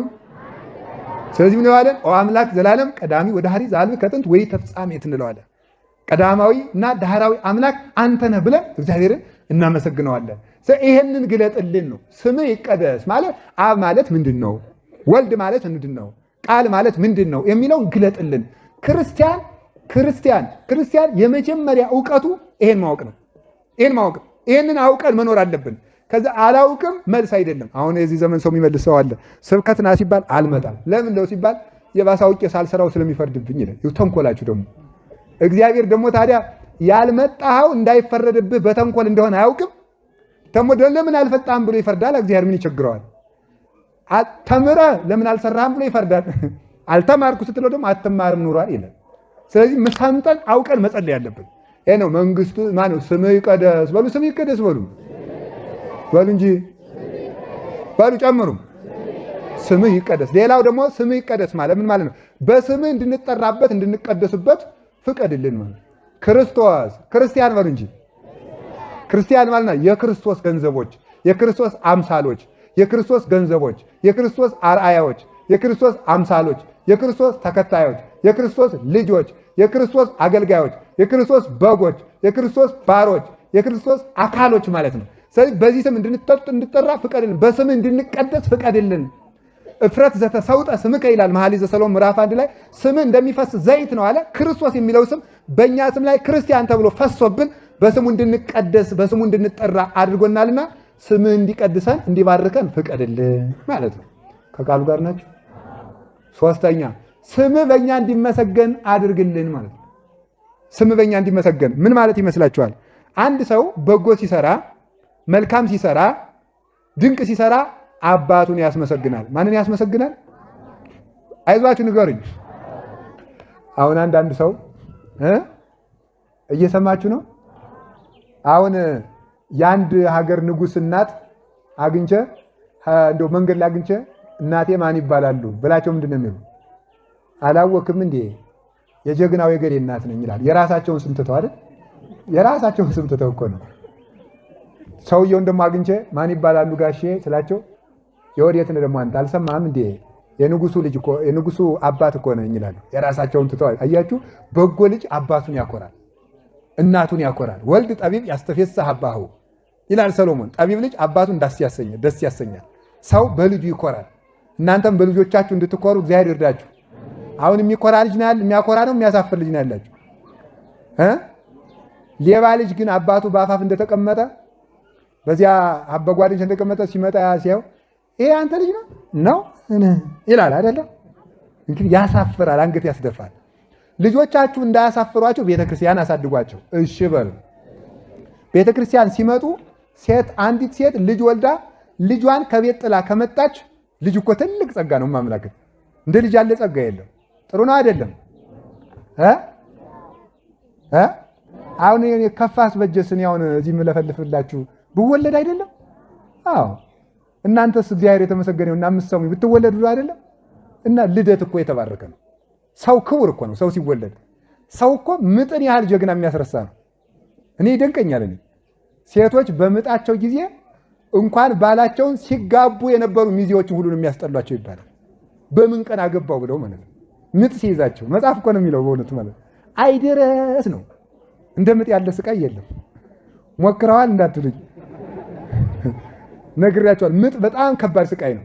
እንዲሁም የሕክምና ባለሙያዎች ካላችሁ አግዙኝ እንደሚባለው ይቅርታ ቁጥሩን ልሳሳት እችላለሁ። ሴቶች በምጥ ጊዜ የሚሰማቸው ስቃይ ከጎና አጥንት 9ኙ ሲሰበር የሚሰማውን ያህል ነው ይባላል። በጣም እንዴት ያለ ከባድ እንደሆነ አስቡት። ለዚህ ነው ሲራክ የእናትህን ምጧን አትርሳ ያለው። የእናት ምጥ እናት ማለት እንዲያ ነው፣ እንዲቀላል አይደለችም በእውነቱ ማለት እንዲህ አድርጋ የወለደች ናት። አዲያ ያንን ምጥ ተመልከቱ። ያንን ምጥ እናት የምትረሳው መቼ ነው ካላችሁ ልጁን ወልዳ ስታየው። ያዙ ይልቀቁኝ። እንደው እንግዲህ በሀገሪቱ እንደው ተከፍታ ተወጥቷት ስትል የነበረችውና ልጁ ቁልጭ ሲል መሳቅ ትጀምራለች። ያ ሁሉ ስቃይ ተረስቶ እኮ እንደው እጹብ ድንቅ እኮ ነው እናንተ፣ እጹብ ድንቅ እኮ ነው። እግዚአብሔር እኮ ምጥን ባያስረሳ ኑሮ ባልና ሚስት በመጀመሪያው ልጅ ተፋተው ወደ የሀገራቸው ነበር። እግዚአብሔር ግን ቸር አይደል? ምጡን ምን ያደርገዋል? ያስረሳዋል ማለት። ምጥ ስቃይ ነው ማለት እና ልጅ ክቡር ነው። ምን ያስረሳል? ምጥ ያስረሳል። እንኳን ሌላ ችግር ረሃብን፣ ስቃይን፣ ረሃብ፣ ስደት፣ ገንዘብ ልጅ እንደው ሰርቶ መጦር እሱን ተውት። እንደው እኔ ልጅ የሚደንቀኝ ምጥ ማስረሳቱ ነው። ያን ያህል ስቃይ ረስተውት እዚህ በኋላ መጫወት ይጀምራሉ። ጠላ ይቀዳል፣ እንጀራ ይቆረሳል፣ እንዲያ ይባላል ማለት ነው። ያስደንቃል። እዚህ በኋላ እናቶቻችን ምንም ችግር የላቸው። ለምንድን ነው ስትሉኝ፣ ልጅ የእግዚአብሔር መልክ ስለሆነ ነው። ልጁን ስታይ የምታየው እግዚአብሔርን ስለሆነ ነው። የእግዚአብሔር መልክ ሕፃናት አሁን ሕፃን ልጅ ዘመዳችን ቢሆን ባይሆን ቢያምን ባያምን ሕፃን ልጅ ቁጭ ሲል ደስ የማይለው ሰው የለም። ለምን ስትሉ ሕፃን ልጅ በደል ስለሌለበት እግዚአብሔርን ስለሚመስል ነው። እግዚአብሔርን ይመስላሉ ሕፃናት። ታዲያ ልጅ መልካም ነው። ልጅን እንደማሳደግ ያለ መባረክ የለም። ትልቅ አገልግሎት ነው። ልጅን አበርክቶ ከኃጢአት ጠብቆ ለእግዚአብሔር ማስባረክ አንዱ ልጅን ለማሳደግ ምንድነው? ቤተክርስቲያን አምጧቸው። ቤተክርስቲያን ስትይዙ ልጆቻችሁን ይዛችሁ ነው መምጣት። አንድ ልጅ ከቤት መቅረት የለበትም። አንድ ልጅ እዚህ ቤተክርስቲያን መጥቶ ዕጣኑ ሊሸተው ይገባል። እንዲያውም ልጅ ወልዳ ልጇን የአራስ ጊዜው አልፎ 40 ቀን ወይም 80 ቀን ሞልቶ ክርስትና ከተነሳ በኋላ ልጇን ከቤት ጥላ የምትመጣ እናት 3 በደል ትበድላለች ይላል። አንደኛ እግዚአብሔርን የሰጣትን ጸጋ አቃላለች። ሁለተኛ ደግሞ ልጅ ማዘል አስጠልቷት እመጫት መባል አስጠልቷት ዘማውያን ወንዶች እንዲመለከቷት ፈልጋለች ይላል። ሶስተኛ ደግሞ ልጆች ሕፃናት ልባቸው ንጹህ ነው። ልባቸው ንጹህ የሆኑ ሰዎች እግዚአብሔርን ያዩታልና ስናስቀድስ እኛ የማናየውን እግዚአብሔር ሕፃናት ያያሉ። ስለዚህ ልጁን እግዚአብሔርን እንዳያይ ከልክለው አርፍዳለች ማለት ነው። ስለዚህ በኋላ ልጆቻችሁ ቤተክርስቲያን ማምጣት አለባቸው። እያስተማራችሁ ደግሞ አሳድጓቸው። በሰንበት ትምህርት ቤት እየሰማችሁ ነው። አሁን ይህን ሰንበት ትምህርት ቤት እነዚህ ልጆች እውነቴን ነው። አሁን ይህን ጉባኤ አዘጋጅታችሁ ያስተማራችሁ ሰንበት ተማሪዎች ናቸው። ይህንን ሰንበት ትምህርት ቤት ጠንክራችሁ በርሲሆን ሽማግሌዎች ሁሉ በቀር ልጆቻችሁ እየሰዳችሁ ተማሩ። ደግሞ ምን አይነት ችግር ዲያብሎስ ክፉ አይደል? ሰንበት ትምህርት ቤት መጥተው ልጆች ጠንክረው እንዳያድጉ ደግሞ ምን ያደርጋል? ሰንበት ትምህርት ቤት እኮ መተጫጫ ነው ይላል አይደል? አይልም ይላል። እና ታዲያ ዱሩ ዶ ሊያጭልህ ነው እንዴ? ሞኝ ናችሁ መሰለኝ። ማጨት እኮ ያለበት እንዲያውም ሰው ሰንበት ተማሪ ተጫጭቶ እንዲገባ መፍቀድ አለባቸው። ሰንበት ተማሪዎች እንዲተጫጩ ስለማትፈቅዱላቸው ተደብቀው ዝሙት እንዲሰሩ ልታረጓቸው ነው ማለት ነው። ተጫጭተው እንዲጋቡ ግን ብንፈቅድላቸው ሕጋዊ ሆነው ወደ እናት አባት ይመጣሉ። ስለዚህ ማድረግ ያለባችሁ ሰንበት ተማሪዎች አንድ ላይ በሄዱ ቁጥር በተራመዱ ቁጥር ቤተክርስቲያን በመጡ ቁጥር እየተጫጩ እኮ ነው፣ ተበላሽተዋል። የገጠሩ ሰውማ ደግሞ በረዶ ነው የሚያስመቱን ይላል። እሱ የሰው ደንበር ሲገባ በረዶ አይመጣም ማለት ጠላውን እየቀነደሸ ሰክሮ ሲያደገድግ ሲያድር በረዶ አይመጣም። ሰፈር ሲሰፍር በረዶ አይመጣም። አይጥጋም እንደውም አምላክ በዓል ሲሽር እሱ የሰው ደንበር ሲዘባ እንኳን ሌላ እኮ ሳር ሲሰርቅ ነው የሚያድር። ሰርቆ እያጨደ በዚያ በረዶ አይመጣም። ሰንበት ተማሪ ከበሮ ሲመጣ በረዶ ወረደ። ምን አለ አንድ ሞኝ የተከለውን 50 ሊቃውንት አይነቅሉትም ተብሏል። አንድ ጅል የተከለውን። ስለዚህ ልጆቻችሁን ተንከባክባችሁ አሳድጋችሁ እናት አባትን ያስከብራሉ። አዳም የከበረ ቢወልድ ነው። እስቲ በሉ አዳም የከበረ በሉ። ምን ቢያደርግ ነው? ማንን ወልዶ? እመቤታችንን። እመቤታችን አስከበረችው እኮ። አባቷን ያስከበረች ልጅ ድንግል ማርያም እኮ ናት። የእናቷን የሔዋንን ደም የመለሰች እመቤታችን ናት። የሐናና የኢያቄም ልጅ ዲያብሎስን የተበቀለችው አንተ ቀጣፊ እናቴ ሔዋንን እንዳታለልክ እኔን አታታልለኝም ብላ ዲያብሎስን ድል ነስታ ከቅዱስ ገብርኤል ብስራት ወልዳ እናቷ ሔዋን በሔዋን ጆሮ ሐዘን እንደተቆረቆረ የደስታ ፈሳሽን በጆሮዋ አውርዳ ለዓለም ፍስሐ ኩሉ ዓለም ክርስቶስን ወልዳ ሙሐዘ ፍስሐ የተባለች እመቤታችን ናት። ልጅ ማለት እንደ ድንግል ማርያም ነው። ስለዚህ ልጆቻችሁን ቤተክርስቲያን እንድታሳድጉ እግዚአብሔር ይርዳን። ቆይ ስምህ ይቀደስ በሉ እንጂ። ስምህ ይቀደስ ማለት ስምህ በእኛ እንዲከበር አድርግ፣ አንተን የሚያስመሰግን ስራ እንድትሰራ አድርገን ማለት ነው ብሎ ሊቁ ቅዱስ ዮሐንስ አፈወርቅ ይተረጉመዋል። አንድ ሰው ስምህ ይቀደስ ስላለ ብቻ ይህንን ጸሎት ተገበሩ አይባልም። እግዚአብሔርን የሚያስመሰግን ስራ ሲሰራ ነው ይላል። ለምሳሌ ቅድም ባልኳቸው አንቀጽ ሙሴ እግዚአብሔር ሙሴን ወደ ግብፅ ሂድ ሲለው ማላከይ ብዬ ልሂድ አለው። እኔ እግዚአብሔር ነኝ አላለም። ምንድነው ያለው? አያችሁ እንደ ቅድሙ እኔ ንጉሱ አባት ነኝ እንዳለው ሰውዬ እኔ የደጋጎቹ የአብርሃም የይስሐቅ የያዕቆብ አምላክ እግዚአብሔር ነኝ አለው። እግዚአብሔር በአብርሃም በይስሐቅ በያዕቆብ ስም ተመክቶበት ማለት ነው። ስማቸው የሚያኮራ ስለሆነ በሰው ፊት የሚያፍርብኝን በአባቴ ፊት አፍርበታለሁ ያለ ይሄን ነው። ኢሳይያስም ወበእንቲአክሙ ይጸርፉ አሕዛብ ላዕለ ስመ እግዚአብሔር። አንዳንድ ሰው እንደው እስላሞች እንኳን የሚሰቁባቸው ሰዎች የላችሁ? በዓርብ ረቡዕ እንደው እስላም ጓደኛቸው ግጥም ስታርጉ እንዴ አንተ ረቡዕ እኮ ነው ክርስቲያን አይደል የሚሏችሁ ማለት ነው። ይሄ ነው እግዚአብሔር የሚያሰድብ ሰው የሚባል ማለት ነው። እግዚአብሔር ማስመስገን ማለት ክርስቲያኖች እኮ አምላካቸውን የሚመስሉ ተብሎ መልካም ሰርተን ያንተን ስም እንድናስመሰግን እግዚአብሔር እርዳን በሉኝ ማለት ነው። አላችሁ አንድ ሰው ጨካኝ ንጉስ ነግሶ ያ ጨካኝ ንጉስ ክርስቲያኖችን ሲያሰቃይ ጊዜ ሰጠኝ ብሎ ደግሞ አንድ የዚያ የተሾመው ሰው ዘመድ የሆነ አንድ ሰው አንድን ክርስቲያን ያሳድደው ነበር። ምን ይል እያለ ይጸልይበት ነበር ይጸልይ ለነበር መሰላችሁ? ገሃነመ እሳትና መንግስተ ሰማያትን ባያውቅ ነውና ልብ ስጠው እያለ ይጸልይለታል፣ እያሰደደው ማለት ነው። ዘመን ሲሰጣችሁ ሰው መበደል ነውር ነው። ዘመን መገላበጡ አይቀርምና ያ ጨካኝ ሃይማኖት የለሽ ንጉስ ተሽሮ ክርስቲያን ንጉስ ነገሰ። ሲነግስ ያኛው በባለ ጊዜ ዘመዱ ተመክቶ አንዱን ክርስቲያን ከዋለበት አላውል ካደረበት አላሳድር ይል የነበረው ያ ሰውዬ ምን ብሎ ተናገረ መሰላችሁ? ዘመን ሰጥቶታልና ቀድሞ ሳሳድደው የነበረው ያ ክርስቲያን ምን ያረገኝ ይሆን ብሎ ተጨነቀ። አይ እሱስ እንኳን ሊያሰቃይ ገሃነመ እሳትንና ጣዕመ መንግስተ ሰማያትን ባያውቅ ነው ማረው እያለ እየጸለየልህ ነው አለው። አሃ እኒህ ክርስቲያኖች እነሱ ያማሩ ፈጣሪያቸው ቢያምር ነው፣ እነሱ የራሩ ፈጣሪያቸው ቸር ቢሆን ነው ብሎ ክርስቲያን ሆነ ይላል። ለማን ሲባል በዚያ በሰውየው መልካምነት ማለት ነው። በሰውየው መልካምነት ሃይማኖት የሌላቸው ሰዎች እኛን ይታዘቡናል። መኪናው ስንሄድ አመፀኛው ክርስቲያን ነው። ይሁት መኪናው ሲሳፈር እስቲ ይሄን ወንበር ቀይርልን፣ ይሄን ወንበር እስቲ ይችን ወንበር ልቀይር፣ እኒህ ሽማግሌ እንዴት ትቀይረኛለህ? መጀመሪያ ያስኩት ወንበር እኮ ነው፣ መጀመሪያ አስተውላተ ደንባራ ምናምን ይላል። አይምሮ እኮ የለንም በእውነቱ። እንዲሁ አሁን እኛ እንደው ክርስቲያን እንመስላለን። አረማውያን እኮ ስንጫጫ ወረፋ ስንጠብቅ ሃይማኖት የሌላቸው ሰዎች ክርስቲያን ሊሆን ቢፈልግ እንኳን እኛን አይተው ወደ ክርስቲያን እንደነዚህ ከሆነ አልሆንም ብሎ እኮ ሊቀሩ ይችላሉ። ስንናገር አገር አይብቃይ ስንል ስንበላ ጾሙን ስንሽር አሁን መኪና ውስጥ ስብሰባው ስንቱን ሰው ትታዘቡታላችሁ። ስብሰባው ውስጥ ሚሪንዳና ቦምቦሊኖ ስላለው ብቻ ያችን እንዳታመልጠው 4 ሰዓት የሚበላ ሰዋል። ያ እንዳመልጠው ማለት አውሮፕላን ውስጥ ኬክ አለች የሆነች እኮ ሎሚ የምታክል ኬክ እኮ ናት። እስከ 9 ሰዓት የሚጾመው ሰውዬ 6 ሰዓት ግጥም። ሰዎች እንዴት እንደሚታዘቡን ማወቅ አለብን። እነሱ እኮ አሁን ሌሎች እኮ ጾማቸውን ምራቃቸውን እንኳን እንትፍ እያሉ ነው የሚጾሙት።